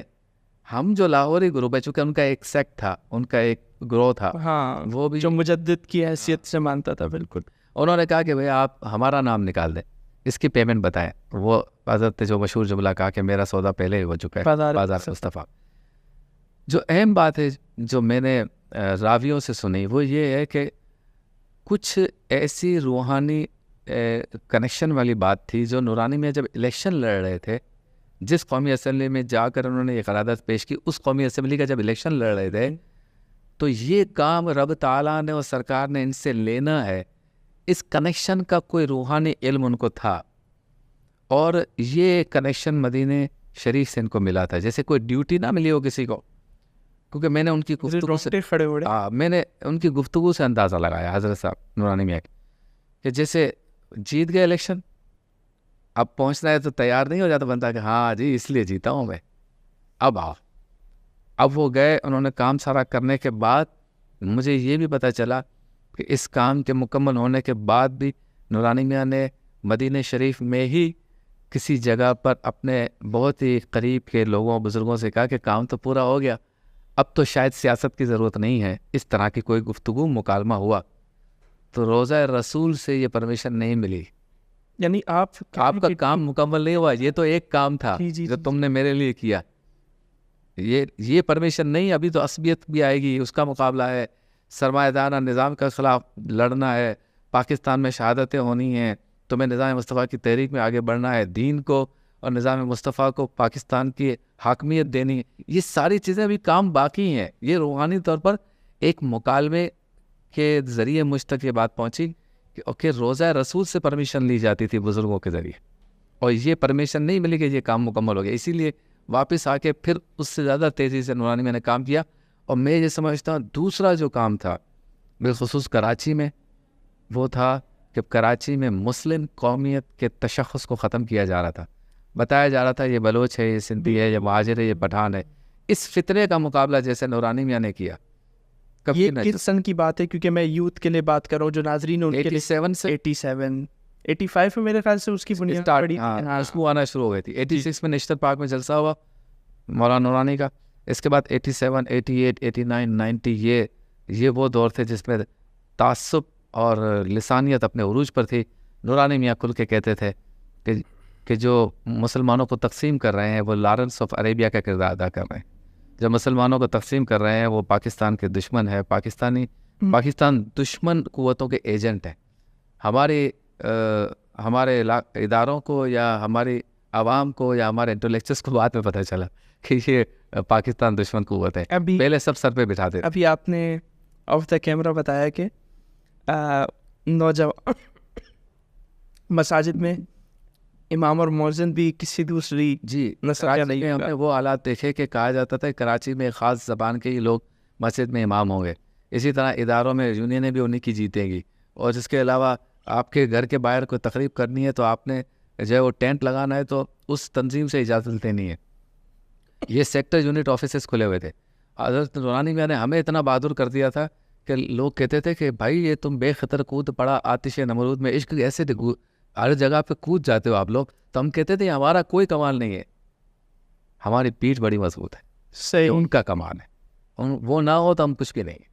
اچھا, نظام مصطفیٰ تحریک کو لے کر کچھ اعتراضات بھی ہوتے ہیں اور کہا جاتا ہے کہ جی بعد میں پتہ چلا تھا کہ یہ تو باقاعدہ چلائی گئی تھی, کسی کے اشاروں پہ یہ تحریک چلی تھی. تو اس حوالے سے آپ کا کیا؟ دیکھیں آپ سمجھ گئے ہوں گے شاید. میں نے آپ کو پہلے ہی کہا کہ نورانی میں آپ ایک ڈیبیٹ, گفتگو, دلائل سے سوال جواب اس کے حامی تھے, میں بھی حامی. یہ تو ہو ہی نہیں سکتا کہ کوئی کہے میرے پیر سے, میرے مرشد سے, میرے امام سے, میرے قائد سے غلطی نہیں ہو سکتی. جو یہ کہتا ہے تو بیوقوف ہے, کیونکہ غلطی تو ہوگی, اللہ کے ولی سے بھی ہو سکتی ہے, کم ہو سکتی ہے, کتنی ہو سکتی ہے, یہ سب الگ بات ہے. لیکن نبی کا معاملہ دوسرا ہے, ولی کا معاملہ دوسرا ہے. اگر ہم اپنے قائد لیڈر کو اللہ کا ولی بھی سمجھتے ہیں تو اسٹریٹجیکلی حکمت عملی ان معاملات میں کوئی نہ کوئی غلطی تو یقیناً ہو سکتی ہے. اسپیس دیتے بالکل دینا چاہیے. اور یہ بھی ہوا ہوگا یقیناً, میں نے ایک دو اتحاد دیکھے کہ نورانی میاں نے وہ اتحاد قائم کیے, عین وقت پہ انہوں نے دھوکہ دے دیا. اب کوئی کہے کہ اگر پتہ تھا حضرت کو کہ دھوکہ دے دیں گے تو اتحاد کیا کیوں؟ تو بھائی پتہ ہوتا تو اتحاد تھوڑی کرتے. یہ تو دیکھیں کچھ چیزیں دنیاوی فیصلوں کی ہوتی ہیں. ہمارے یہاں مصیبت یہ ہے کہ چاہے کسی بھی مسلک کا کوئی بھی مذہبی لیڈر ہو, اس کے پیروکار یہ کہتے ہیں کہ ہمارے لیڈر سے غلطی نہیں ہو سکتی, بلکہ آج کل تو سیاسی لیڈر کے بارے میں بھی یہی کہا جا رہا ہے کہ میرے لیڈر سے غلطی نہیں ہو سکتی. بھائی کیوں نہیں ہو سکتی؟ بالکل ہو سکتی ہے. آپ ایک میدان میں ہیں, آپ کو 200 فیصلے کرنے ہوتے ہیں, 100 صحیح ہوں گے, 40 غلط ہوں گے, 60 معتدل ہوں گے. 100 فیصلے کیے, 90 صحیح ہوں گے, 10 نہیں لگے. 100 لوگوں سے آپ ملے, 90 کے متعلق آپ کا ذہن یا آپ کا جو خیال تھا وہ درست ثابت ہوا, 10 کے متعلق نہیں ہوا, تو آپ کو اتنا اسپیس دینا ہوگا. میں اس میں درجہ بہ درجہ یا ایشو بہ ایشو بات نہیں کروں گا, لیکن پوری نورانی میاں کی سیاسی زندگی میں یقیناً ایسے کئی مواقع آئے ہوں گے کہ بندوں کو پہچاننے میں یا سچویشن کو پہچاننے میں یقیناً ہمیں اتنا اسپیس دینا چاہیے کہ سیاسی لیڈر سے کہیں نہ کہیں مسٹیک ہو سکتی ہے معاملے کو ساتھ. لیکن یہ اس کے خلوص کی بات ہے, ہاں, کہ اس کے اخلاص پہ کوئی شک نہیں کر سکتا. اور میں سمجھتا ہوں کہ ظاہر ہے کہ یہ بھی بڑے جگڑے کی بات ہے, دل گردے کی بات ہے کہ آپ اس بات کا اظہار کر رہے ہیں اپنے ممدوح شخصیت کے بارے میں, کیونکہ مزاج نہیں ہے نا آج کل یہ سننا, ایک لفظ سننا گوارا نہیں کرتے. جیسے مثال کے طور پہ میں نے نورانی میں سے کہا حضرت 1985 کا الیکشن ہم لڑ لیتے تو بہتر نہیں تھا. انہوں نے مجھے قائل کیا کہ نہیں بہتر نہیں تھا. اچھا, انہوں نے کہا دیکھیں یہ اعلان ہوا کہ یہ الیکشن ہوں گے اور یہ غیر جماعتی ہوں گے. اچھا, اور ہم ایک جماعت ہیں, تو جماعت ہو کر غیر جماعتی الیکشن ہم کیسے لڑے؟ تو سینٹ میں بیٹھے تھے آپ؟ نہیں بائک آؤٹ کیا. اچھا, بائک آؤٹ. سینٹ میں بھی تو بیٹھے تھے. یہ 2001-2002 بیٹھے سینٹ میں, الیکشن کیوں نہیں لڑا؟ الیکشن تو اسٹریٹجی تھی نا متحدہ مجلس عمل. اچھا, کہ کس جگہوں سے کس کو لڑانا ہے, اور جب الیکشن ہم جیت جائیں گے تو کس طرح سے کس کو سینٹ میں لے جانا ہے. تو قاعدے اس میں اختلاف بھی تو بنے نا سینٹ میں, دیکھیں آپ. اچھا, تو مطلب آپ کے خیال میں صحیح فیصلہ؟ ہاں صحیح. اچھا, یہ جو آپ نے ابھی جیسے ایک بات کی, تو میں بس اس پہ ون ورڈ آنسر چاہوں گا کہ آپ نے کیا اسپیس دینی چاہیے, غلطی ہو جاتی ہے شخصیات کو لوگوں کو پہچاننے میں بھی اور صورتحال کو. نورانی میں نے کبھی آپ کے سامنے یا کسی بھی موقع پہ کچھ اس طرح کا اظہار کیا کہ ہاں اس پوائنٹ پہ ہم غلط ہوئے, ہم یوں انہوں نے کہا کہ اگر ہم آپ درست کہہ رہے ہیں, اگر ہم اس کو یوں کر لیتے. اچھا, لیکن میں آپ کو ایک بات بتاؤں, اکثر جو ایسی جس کو ہم کہتے ہیں نا اشتہادی غلطیاں, سیاسی اشتہادی غلطی, جی جو ہمارے روحانی لیڈروں سے ہو گئی, جی یا روحانی سیاسی لیڈروں سے, تو نورانی میاں کے معاملے میں ایک بدقسمتی یہ تھی کہ ان کے ساتھی غدار نکلے. ان کے آس پاس رہنے والے جو ہے نا, انہوں نے نورانی میاں کو عین موقع پہ دھوکہ دیا اور دھوکہ دیتے گئے. یہ سچویشن اظہر صاحب کے ساتھ رہی ہے, 85 سے شروع ہوئی, 88 میں بھی ہوئی, 91 میں بھی. یعنی اچھے قابل اعتماد ساتھی جن کو سمجھ لیں کہ انگلی پکڑ کے چلنا نورانی میاں نے سکھایا, وہ نورانی میاں کے سامنے آ گئے. الیکشن تک لڑا نورانی میاں کے خلاف. تو نورانی میاں کے نے جو ڈیسیجنز لیے اس میں کبھی کوئی جھول آیا بھی ہے تو اس میں سے 90% ان کرداروں کی وجہ سے آیا ہے. اچھا, میں آپ کو ایک بات بتا, اور وہاں نورانی میاں نے صبر کیا, جو کہ ایک اللہ کے ولی کی پہچانے کے صبر. ٹھیک ہے, نیچے اوپر ہو گیا, کوئی بات, آگے چلیں. اچھا, میں آپ کو ایک بات بتاتا ہوں. میں درس نظامی کر رہا تھا, کوئی 3 4 میرا سال تھا. تو ایک دن میں کلاس میں جو ہے نا آفٹر کلاس میں بیٹھ کے کتاب پڑھ رہا تھا, وہ نورانی میاں کے بارے بھی ایک رسالہ تھا پورا, تو وہ رکھا ہوا تھا. تو ایک ہمارے سینئر جامعہ کے وہ گزرے, تو انہوں نے دیکھا, انہوں نے مجھے دیکھ کے کہا, بولا کہ نورانی میاں بہت بڑی شخصیت تھے لیکن ان کے قریبی لوگوں نے ان کا ساتھ نہیں دیا. تو خیر وہ اس وقت میں نورانی میاں کے بارے میں اتنا تو نہیں جانتا تھا, اور کبھی ویسے اس جملے پہ غور کرنے کا موقع نہیں ملا. اب آج آپ کی اس بات سے مجھے وہ جملہ یاد آ گیا کہ اصل کہانی کیا. غدار بہت, غدار اتنے گروپس بنے, اتنے JUP کے گروپس بنے, نورانی میاں کے نام سے لوگوں نے چلنا سیکھا اور گروپس بنا کے. اچھا, یہ اس میں آپ سمجھتے کہ نورانی میاں کی یوں آپ کہہ لیں کہ ان کا ایک جو ہے نا لوز بال, وہ اس طرح کے پاکستان میں کم رہتے تھے, پورا سال ہی تقریباً باہر ہوتے تھے. ہم نے یہ سوال بھی کیا اور اس کا مشاہدہ بھی کیا. ایوریج میرے خیال میں 2.5 مہینے سال کے باہر ہوتے تھے. اچھا, 9.5 مہینے یہاں ہوتے, بہت زیادہ 3 مہینے. لیکن سنا تو ہم نے یہ کہ 9 مہینے ٹائم میں برکت تھی, حضرت کے ٹائم میں بہت برکت. دیکھیے پاکستان کا کوئی علاقہ شہر نہیں چھوڑا نورانی میاں نے جہاں نہ گئے ہو, اور 15,000 سے زائد لوگوں کو باہر مسلمان کیا ہے. تو دونوں کو کیسے کیا انہوں نے؟ آپ دیکھیں نا, ٹائم بھی تو ہو نا بندے کے پاس, کئی لاکھ مربع میل کا سفر کیا ہے, ٹائم بھی تو ہو. تو یہ ان کی شخصیت کا ایک خاصہ تھا کہ انہوں نے ہر جگہ بیلنس کیا ہے چیزوں کو. مسجدوں میں نماز بھی پڑھاتے تھے جمعے کی, تراویح سناتے تھے, تقریروں. آج کہاں نمازیں پڑھائیں, آپ پوچھتے جائیں بس بزرگوں سے, کیا وہ کہے گا ہمارے علاقے میں بھی آئے تھے. آپ ذرا اس علاقے میں جائیں, آپ کو لگے گھر والوں کو آپ بول کے جائیں گے میں 5-6 دن کے لیے جا رہا ہوں. بہت سفر کیا انہوں نے اور بہت کام کیا انہوں نے. اور یہ سفر ملک کے اندر بھی ہوتے تھے اور ملک کے باہر بھی ہوتے تھے, ہوائی جہاز سے بھی ہوتے تھے اور گاڑی میں بھی ہوتے تھے. ہم تو گاڑی میں کراچی سے حیدرآباد 3-4 دفعہ جائیں, تو پھر اگر کوئی ہمیں بلائے 5ویں بار, ہم کہے بھائی یہ ہم سے نہیں ہوتا, 2-3 مہینے سفر کرو.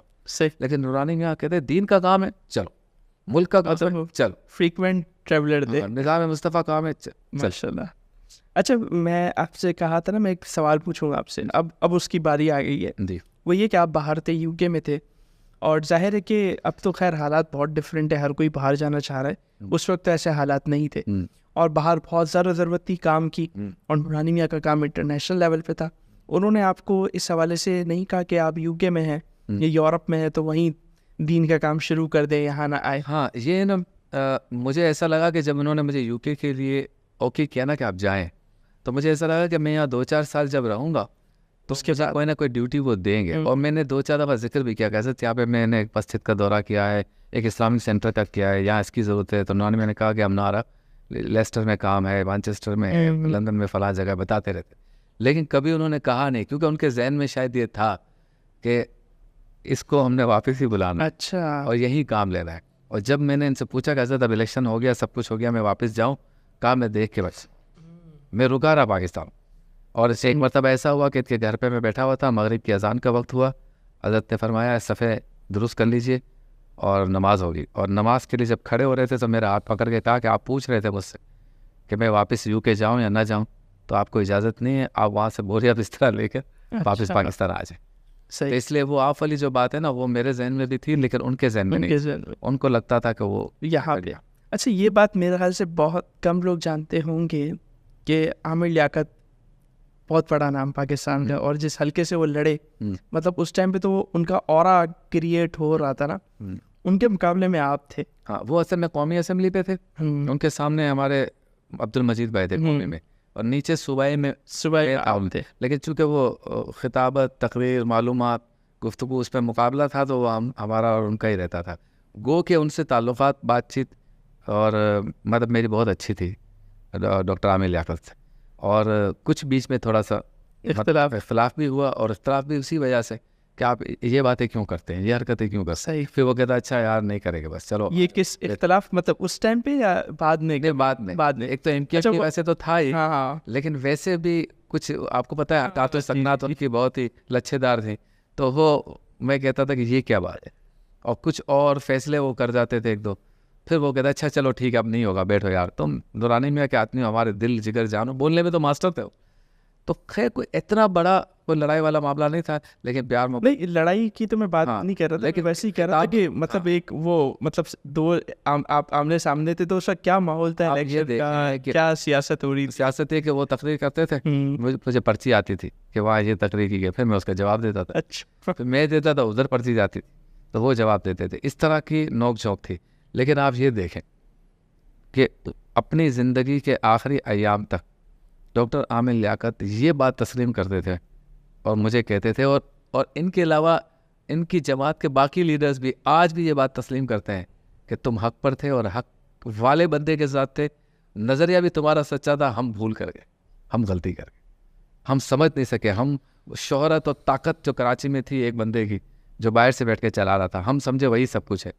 تم نے صحیح ریڈنگ کی کیونکہ تمہارا لیڈر پکا سچا تھا. ہم بھی یہی کہتے تھے, وہ ہمیں نظریہ وہاں سے ملا تھا, ہم اس پہ کھڑے تھے. تو وہ بھی مانتا تھا, ڈاکٹر عامر لیاقت بھی مانتے تھے, اور اس کے بعد بھی ان کے لیڈرز مانتے تھے کہ سوچ اور فیصلہ تمہارا بالکل پرفیکٹ تھا. صحیح. اچھا, اب میڈیا کی طرف میں آتا ہوں. جی. جب ہم میڈیا دیکھتے تو اینکرز کی جب ہم بات کرتے ہیں تو مذہبی اینکرز جو ہمارے سامنے آئے, عامر لیاقت سب سے بڑا نام, جنید اقبال ایک بہت بڑا نام آج تک چل رہا ہے, تسلیم صابری وہ بھی ایک بہت بڑا نام, اور چوتھے نمبر میں میرے خیال سے میں آپ کو لاؤں گا جو میں نے دیکھا جتنا میڈیا کو, تو یہ 4 مذہبی اینکرز جو تھے نا وہ ایک وہ تھے.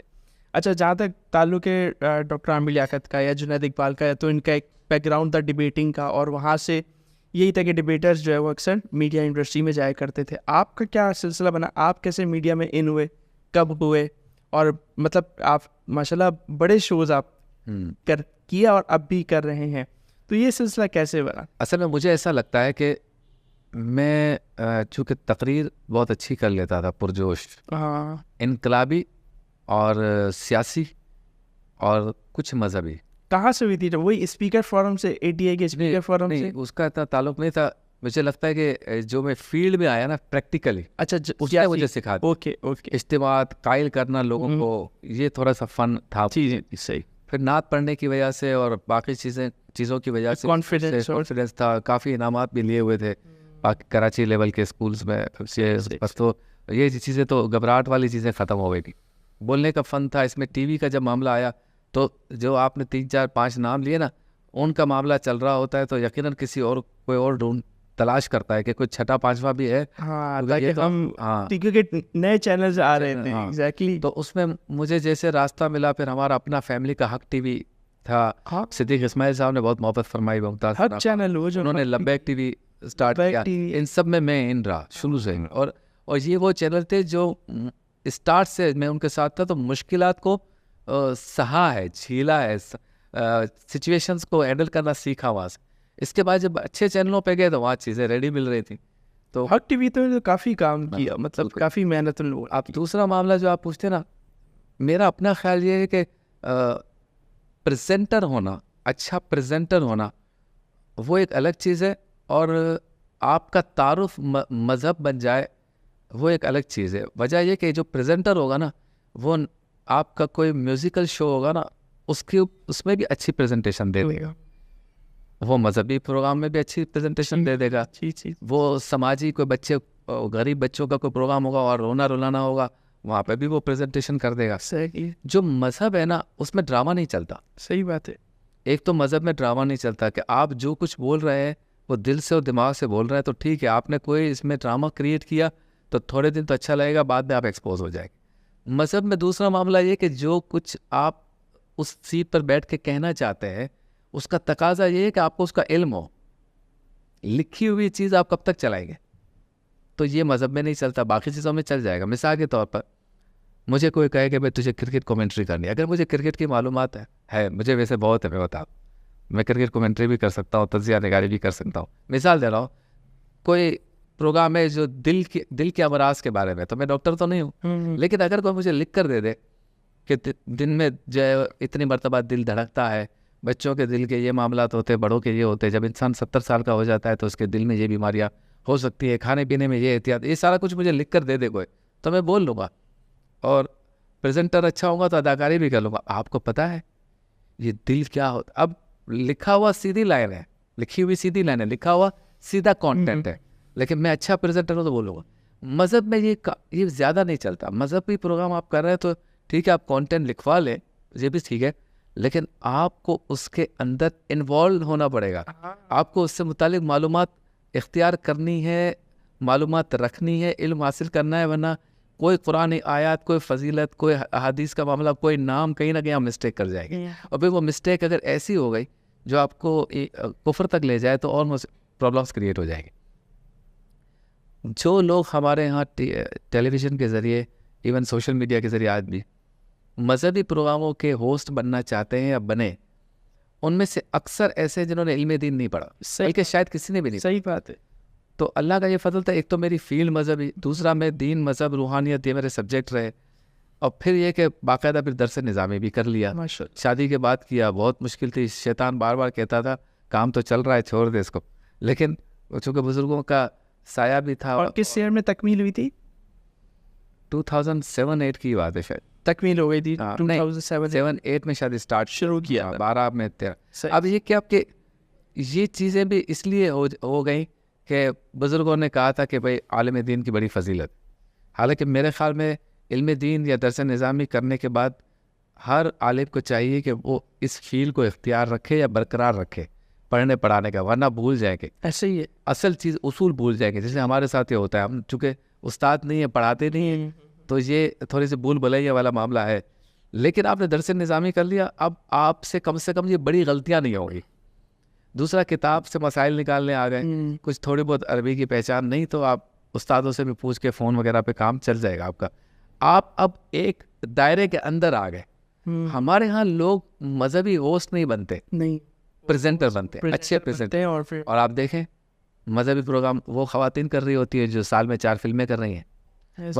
مذہبی پروگرام وہ لڑکے کر رہے ہیں, ایکٹرز کر رہے ہیں جو 2-3 فلمیں اور 8-10 ڈرامے کرتے ہیں. تو وہ ایک دن اچانک جمپ مار کے مذہبی بن جاتے ہیں. اب ان کو لکھا ہوا تو دے دیا جاتا ہے, وہ پریزنٹر اچھے ہیں چونکہ تو وہ کر لیتے ہیں, لیکن وہ مذہبی ہوسٹ نہیں بن سکتے. اچھا, اب آپ میری طرف آ جائیں. مجھے لگتا ہے میرا معاملہ الٹا ہے, میری پہچان مذہبی ہوسٹ ہے, لیکن شاید میں پروگرام سارے کر سکتا ہوں. یعنی کئی ایسے پروگرام ہوئے, مجھے لوگوں نے ہوٹلوں میں بلایا کہ یہ سیمینار ہے, چلاؤ گے؟ جی بالکل, میں نے دیکھا. ہاں, اسی طرح سے کوئی ٹور گائیڈنس کا پروگرام ہے, کوئی نوجوانوں کے مستقبل کیریئر گائیڈنس کا پروگرام ہے, اس میں مجھے بلا لیتے ہیں, کہتے ہیں چلاؤ. تو مجھے لگتا ہے میں وہاں بہت بہتر طریقے سے بول لیتا ہوں.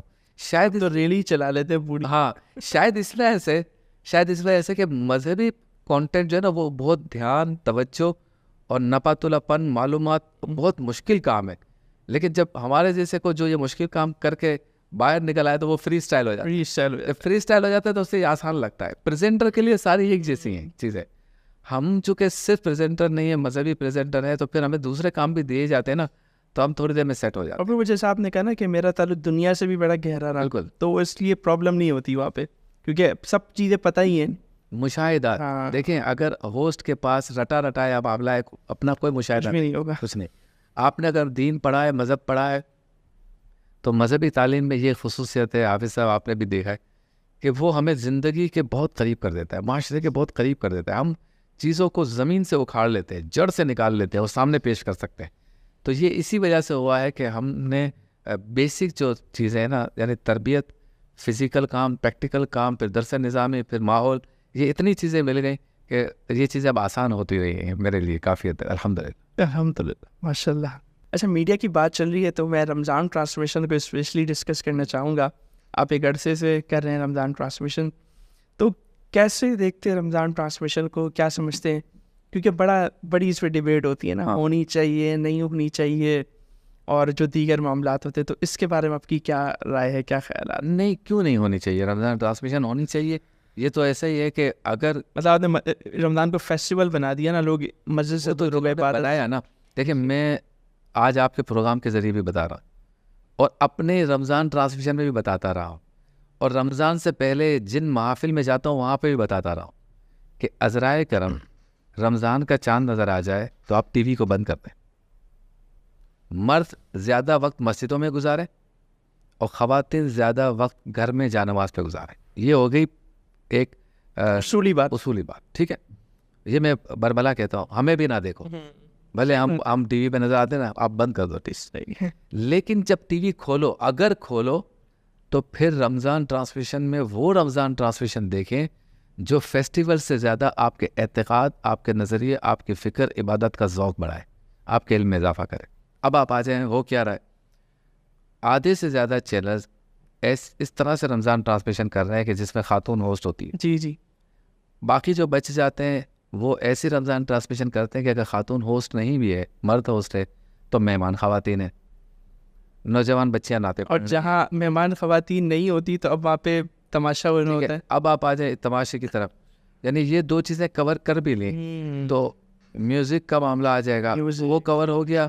تو پھر آپ انعامات کے چکر میں جو مخلوط اجتماعات ہیں اس کی طرف آ جائیں گے. اچھا, مخلوط اجتماعات بھی ٹھیک ہے, ہم اس کو اچھے طریقے سے کریں. جیسے ہم نے بھی اپنی سحری ٹرانسمیشن میں آڈینس کو رکھا, تو آڈینس بہت دور ہوتی تھی ہم سے, اور میرے پروگرام میں یہ شرط تھی کہ ہر خاتون جو ہے وہ باپردہ ہوگی, یعنی عبایا یا تو کم از کم چادر جائے گی.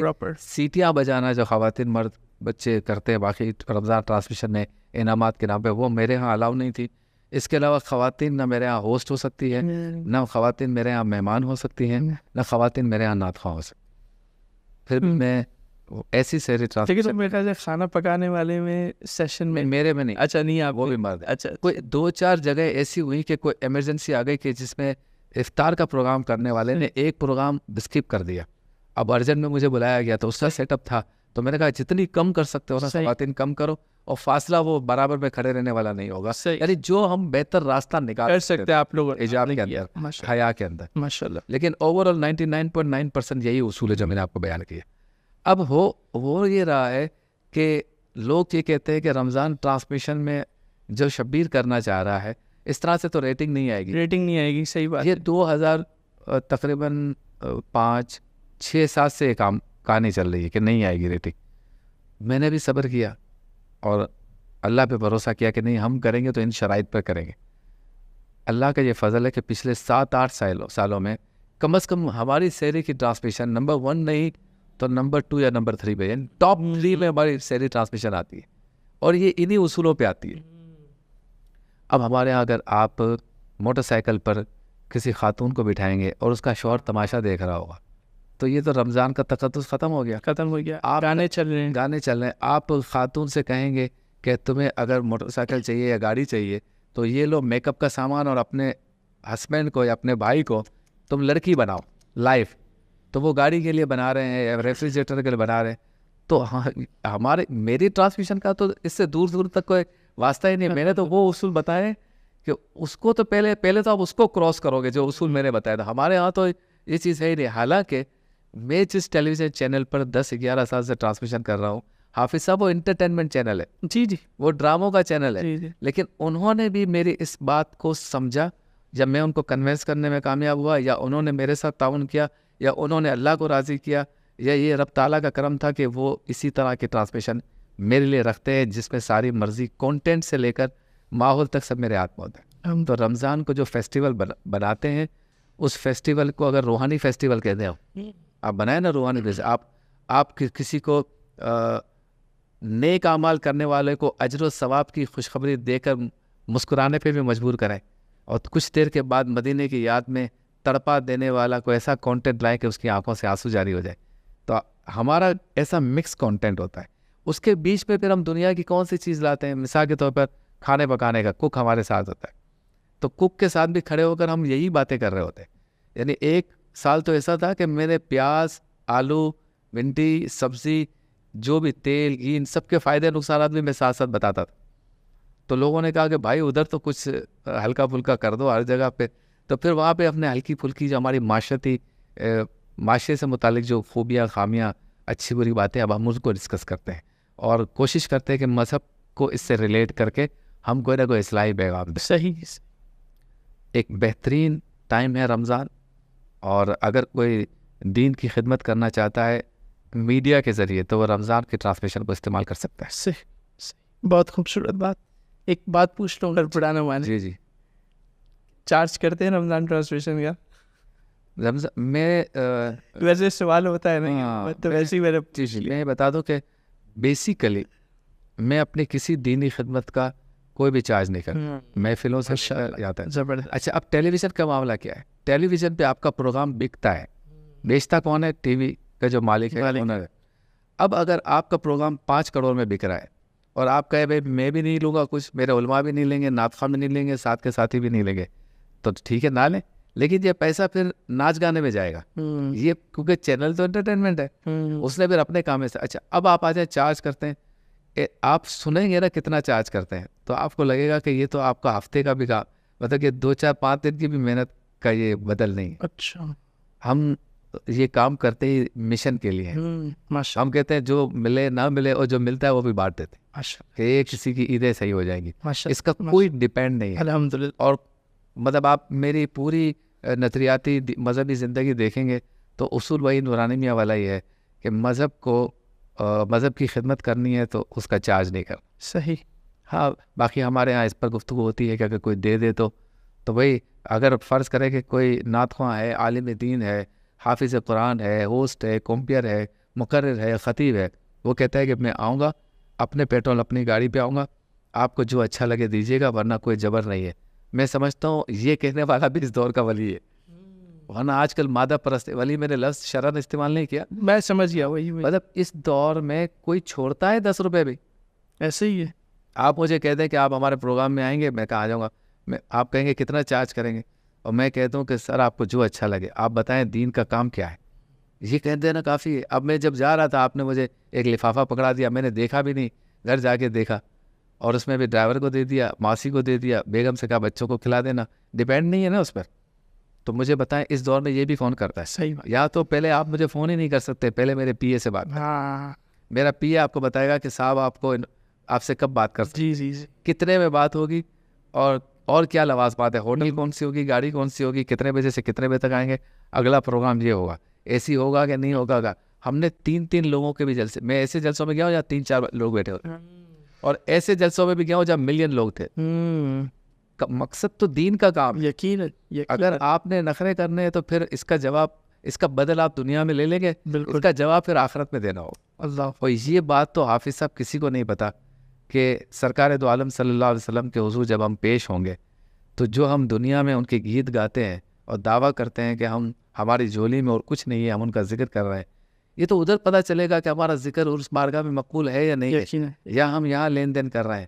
تو میں اس پر زیادہ گفتگو نہیں کروں گا, بس یہ کہوں گا کہ اگر بہتر ہے کہ ایسا ہو جائے کہ یہی کہا جائے کہ میں آ جاؤں گا, جو آپ کو ٹھیک لگے آپ کر دیجیے گا, اور سامنے والے کو چاہیے, سامنے والے کی ذمہ داری وہ تھوڑا سا مت کرے. دیکھیں آپ اداکاروں, گلوکاروں, ناچ گانے والے, بلکہ ہر شعبے چھوڑ دیں, ہم خواہ بار بار اداکاروں کو کیوں برا کہیں, بار بار ہم کسی بھی شعبے کے ڈاکٹر ہیں, انجینئر, پلمبر تک کو بھی ہم کہتے ہیں کہ بیچارے نے 2.5-3 گھنٹے تک ہمارا پائپ صحیح کیا, اس کے 2000 تو بنتے ہیں. ایک بات ہے, تو بھائی مسجد کے امام کہ اگر آپ خدمت نہیں کرتے تو یہ زیادتی نہیں کرتے, حافظ صاحب کی خدمت نہیں کرتے زیادتی نہیں کرتے, ہوسٹ ہو, مقرر ہو, خطیب ہو, نعت خواں ہو, قاری ہو, ان کی بھی تو خدمت آپ کریں.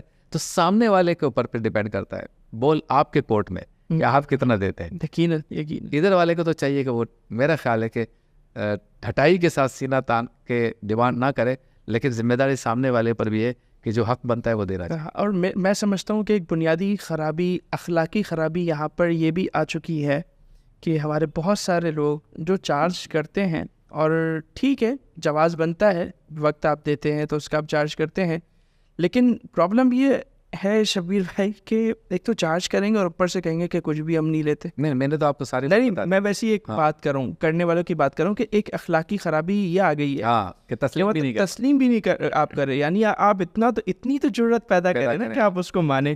مطلب لیتے بھی پورا ہے اور پھر مانتے بھی نہیں ہے, مطلب ہیلے بہانے اور توریہ جسے ہم کہتے ہیں وہ شرعی اصطلاح میں وہ آپ کر رہے ہوتے ہیں, تو وہ اخلاقی ضرورت بھی آپ میں جو ہے نا وہ نہیں آتی. اچھا, ظاہر سی بات ہے کہ آپ ہوسٹنگ وغیرہ کرتے ہیں تو پڑھنے پڑھانے کا بھی ایک سلسلہ رہتا ہوگا, مطالعے کا بھی ایک چیزیں چلتی ہوں گی جی, اور آج کل تو مطالعے سے ہم جو ہے نا وہ سب کوسوں دور ہیں. تو آپ کی جو ہے نا وہ تیاری کا کیا انداز ہوتا ہے؟ ہاں, بغیر مطالعے کے میں نے آپ کو کہا نا, اگر آپ کو علم نہیں ہے تو بات نہیں بنے گی. لکھی لکھائی چیز آپ لے تو لیں گے لیکن وہ فیلنگز نہیں ہیں, پھر آپ کو اداکاری کرنی پڑے گی, پھر آپ ایک اچھے پریزنٹر ہوں گے تو ہی کر سکیں گے. میرا اسٹائل یہ ہے کہ میں اپنی نشریات خود مرتب کرتا ہوں, یعنی اگر 11 سیگمنٹ ہے نا تو 1-2 سیگمنٹس علماء کرام کو دے دیے، بانٹ دیے کام. اپنا جو بھی بولنا ہے اور جو پورا نظام چلانا ہے ٹرانسمیشن کا وہ میں خود بناتا ہوں، نام خود رکھتا ہوں، سوالات خود مرتب کرتا ہوں. ہر سوال کے پیچھے اسٹوری اور ہسٹری میں 8-10-15 کتابوں کو ریسرچ کرتا ہوں. پھر جو خود مجھے اکیلے بولنا ہے وہ میں سوچتا ہوں کہ آج کیا بات کرنی چاہیے. صحیح. تو کچھ چیزیں پہلے سے تیار ہوتی ہیں. جیسے میرے سولو اکیلے مجھے بولنے والے 4 سیگمنٹ ہیں فرسٹ، صحیح 10-10 منٹ کے، تو 40 منٹ تو مجھے اپنی تقریر تیار کرنی ہے. اور چاروں موضوعات ایک دوسرے سے ٹکراتے نہ ہو. ملٹی پلائی بائی 30 120 رمضان میں ہو گئے. اسی طرح محرم ہے تو اس میں 8-10 پروگرام. اسی طرح ربیع الاول ہے. تو اب میں سوچتا ہوں کہ میں یہ موضوع کون سا چنا ہے. راستے میں گئے، ایک بندے کا ایکسیڈنٹ ہو گیا، لوگ وہاں پہ ویڈیو بنا رہے ہیں. چلے یہ اس پہ بات کرتے ہیں کہ حادثات کی صورت میں ہماری ذمہ داری. زبردست. گھر میں گئے تو پتہ چلا کہ برابر والی کے گھر میں لڑائی ہو رہی ہے کیونکہ عید کا موقع ہے اور بیگم کو پیسے نہیں ملے اور بندہ کماتا نہیں ہے. سوچا کہ عید کی تیاریوں میں آپ کو اپنی چادر دیکھ کے کس طرح سے کس طرح پاؤں پھیلانے چاہیے، اس پر بات کریں. بالکل اسی طرح سے مذہبی بات اگر کرنی ہے، مسجد میں گئے، تراویح پڑھ رہے تھے تو لائٹ چلی گئی. اب وہ بغیر آواز کے پوری رکعت ہو گئی، سلام پھیرا، لائٹ آ گئی. پھر پڑھے 2-4 رکعتوں کے بعد پھر لائٹ چلی گئی. اب سوچا کہ آج کے الیکٹرک کو یا وابڈا کو ہم نے یہ اپیل کرنی کہ آپ نے تو کہا تھا سحر اور تراویح میں لائٹ نہیں. صحیح. تو یہ مشاہدات پر مبنی چیزیں یہ. اچھا مذہبی میں آ جائیں تو مذہبی میں میری کوشش ہوتی ہے کہ نئی نئی چیزیں لائیں. صحیح. جیسے اس رمضان کو چلا تھا کہ اگر ایک میاں بیوی حقیقت میں میاں بیوی ہے، یہ میں نے سوال اٹھایا تھا. صحیح. حقیقت میں میاں بیوی ہے اور ڈراموں میں کام کرتے ہیں. ہاں. اور بیوی کو میاں نے ڈراموں میں کہہ دیا کہ تیرے جیسی بیوی کو تو میں برداشت ہی نہیں کر سکتا، جا میں تجھے طلاق دیتا ہوں. 3 دفعہ طلاق دے دی تو طلاق ہو گئی. طلاق تو ہو گئی. بہت بڑے طبقے نے یہ کہا کہ طلاق ہو گئی. جی ٹھیک ہے، کچھ کے ریزرویشن ہے، لیکن ریزرویشن ہے تو بھائی آپ احتیاط کر لو. صحیح. اب یہ ایک مذہبی موضوع ہے لیکن یہ ڈراموں میں ہو رہا ہے. ہاں بالکل. تو آپ نے ادھر ادھر سے سنی، کیا، دیکھا. تو میرا جو کانٹینٹ اور بولنے والا معاملہ ہے نا، وہ اس لیے تھوڑا سا اللہ کا فضل ہے، تھوڑا سا جینیون لگتا ہے. اس میں ڈرامہ نہیں لگتا کہ اسٹارٹ سوال سے لے کر اینڈ جواب تک سارا مطالعہ، ساری خد و خال، ساری ریسرچ میری آپ کی. اور مطالعہ پلس مشاہدہ، صرف مطالعہ.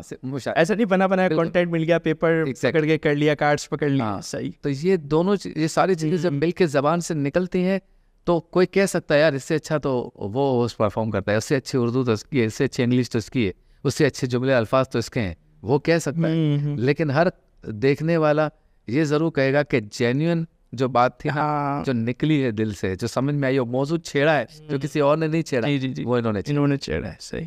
جیسے پاکستان کا ایک بچہ ہے قاری ابو بکر، اس نے ایران عراق بون پوزیشن حاصل.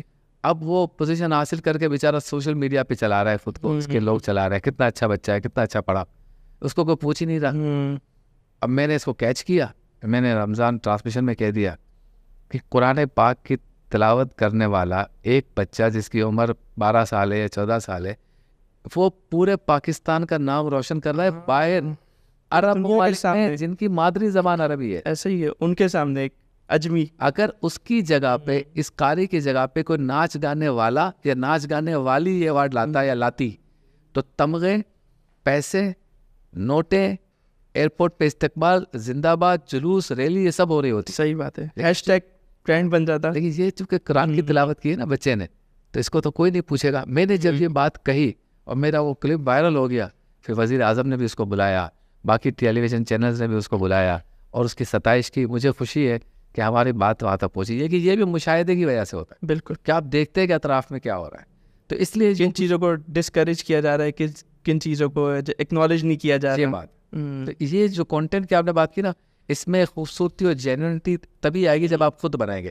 ہمارے یہاں کوئی ہوسٹ محنت نہیں کرتا، کہتا ہے بابا مجھے لکھ کر دے دو میں پڑھ دوں گا، بلکہ ٹیلی پراپٹر سامنے ہوتا ہے، وہ چل رہا ہوتا ہے خبروں کی طرح، اور اداکاری ایسے ہو رہی ہوتی ہے کہ جیسے پوسٹ کے اپنے الفاظ ہیں لیکن پتہ چل جاتا ہے. اچھا، یہ مجھے بڑی ایک اچھی بات یاد آ گئی آپ کی باتوں سے کہ چلے میڈیا پہ تو کم لوگوں کو چانس ملتا ہے نا ہوسٹنگ کا، لیکن گلی محلوں میں یا جلسوں میں جو نقابت ہوتی ہے اس کا آج کل جو ہمارے یہاں معیار ہے شبیر بھائی وہ آپ جانتے ہیں, ہاں چیخم چلی لگائی ہوئی ہے, کچھ نہیں پتا, کچھ رٹے ہوئے الفاظ ہیں, وہ آپ نے علامہ صاحب کے ساتھ بول لیں, نعت خواہ کے ساتھ بول لیں, 2-4 رٹے ہوئے اشعار ہیں وہی پڑھ لیں.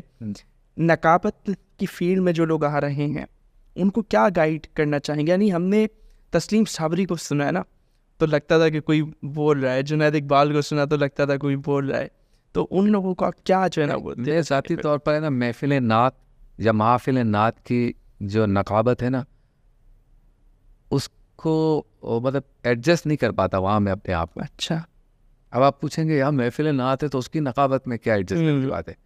ایڈجسٹمنٹ کی بات یہ کہ ہم نے محفل نعت کو صرف محفل نعت نہیں رکھا, فیشن, پیسہ, اسٹیٹس, اپنی پی آر بڑھانا, یہ سب شامل ہو گیا ہے محفل نعت. دل کی بات کر دی آپ نے, یہ سب شامل ہو گیا. دل کی بات مطلب میں شبیر بھائی ایک چیز یہ سوچتا ہوں, بہت ساری باتیں ایسی ہیں کہ ہم گناہوں سے نکل کر اس کی طرف آئے تھے. مثال کے طور پہ شادی بیاہ میں مہندی کا فنکشن نہ ہونا, اس کو چھوڑ کے ہم نے ایک اچھی چیز نعت خوانی اڈاپٹ کی, لیکن اب یہ نعت خوانی اتنی چیزوں کا مرکب بن چکی ہے نا کہ واقعی میں اب وہی جو آپ نے باتیں کی نا, اب وہ پی آر, دکھاوا, اور کس کا کتنا بڑا نام ہے, کیا چل رہا ہے. اچھا, اب معاملہ یہ کہ میں نے کچھ نقابتیں کی ہیں محفل نعت, اور میں اگر یہ کہوں کہ میں بہت اچھی پرفارمنس نہیں دے سکا تو اس کی وجہ فن نہیں ہے, اس کی وجہ میرا ایڈجسٹ نہ ہونا ہے. ماحول یہ ہے کہ اب میں 2-4 اشعار پڑھ رہا ہوں اس نعت سے ریلیٹڈ جو مجھ سے پہلے نغمہ پڑھ کے گیا, یا 2-4 روایات بیان کر رہا ہوں اس موضوع سے متعلق, جس موضوع سے متعلق نعت خواہ نعت پڑھ کے گیا. جی جی. اب میرے کان میں آ کے آرگنائزر کہتا ہے کہ وہ ہمارے علاقے کے ایک معزز شخصیت ہیں حاجی محمد ملک صاحب, ان کا ذرا استقبال کرتے اور اچھے انداز میں کر دیں.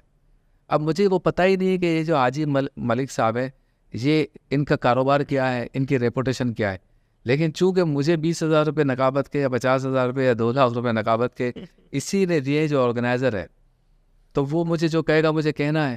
بعد میں پتہ چلے وہ تو جوئے کا اڈا چلاتے تھے, تو میری ریپوٹیشن کا کیا ہوگا؟ اس کی تو مجبوری تھی کیونکہ اس نے اس 10 لاکھ کی محفل میں 1 لاکھ روپے چندہ دیے, تو میری تو مجبوری نہیں ہے نا. تو اول تو میں نے کبھی یہ پیسوں والے نقابت اور اس طرف کبھی گیا ہی نہیں ہوں, لیکن ایڈجسٹمنٹ اس لیے نہیں ہو پاتی کہ آپ نے ایسے لوگوں کا بھی استقبال کرنا ہے جس کو آپ نہیں چاہتے. اب پھر آپ حسن ظن رکھیں یا تو بدگمانی نہ کریں, تو پھر آپ کس کس کو پتہ کرنے جائیں گے کہ جن کے آپ نام لے رہے ہیں وہ کون ہے. اچھا, اس کو بھی چھوڑ دیں. اب آپ آ جائیں جن مہمانوں کو آپ بلا رہے ہیں, نعت خواہ ہیں, خطیب ہیں, مقرر ہیں, ان کا بھی معاملہ یہ ہے کہ تاریخی کلمات کہنے. اب میں آپ کے سامنے اس نعت خواہ کو پیش کر رہا ہوں یا اس خطیب کو پیش کر رہا ہوں جو شرق سے لے کے غرب تک ان کے فن کے چرچے ہیں, جو جب بولنا شروع کرتے ہیں تو مجمع پہ یہ ہو جاتا ہے. اب یہ ساری باتیں تو میں کر رہا ہوں کیونکہ یہ میری اس سیٹ کا تقاضا ہے, لیکن کیا یہ باتیں اس نعت خواہ, اس خطیب, اس مقرر پر بھی فٹ ہوتی ہیں؟ کیونکہ چند ایک پہ تو ہوتی ہیں, سب پہ نہیں ہو سکتی. تو یہ باتیں, یہ کام مجھ سے نہیں ہو پاتا.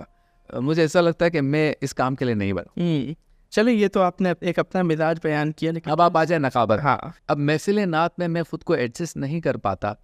اس کی ایک وجہ یہ بھی ہے کہ محفل نعت کا جو رنگ ڈھنگ ہے وہ کچھ اس طرح کا بن گیا ہے کہ اگر کوئی شخص اپنے بچے کے حفظ قرآن کی تکمیل پر کوئی پروگرام کرنا چاہتا ہے تو وہ 20 لاکھ روپے کی نعت خوانی ہے پروگرام اس کے خیال سے.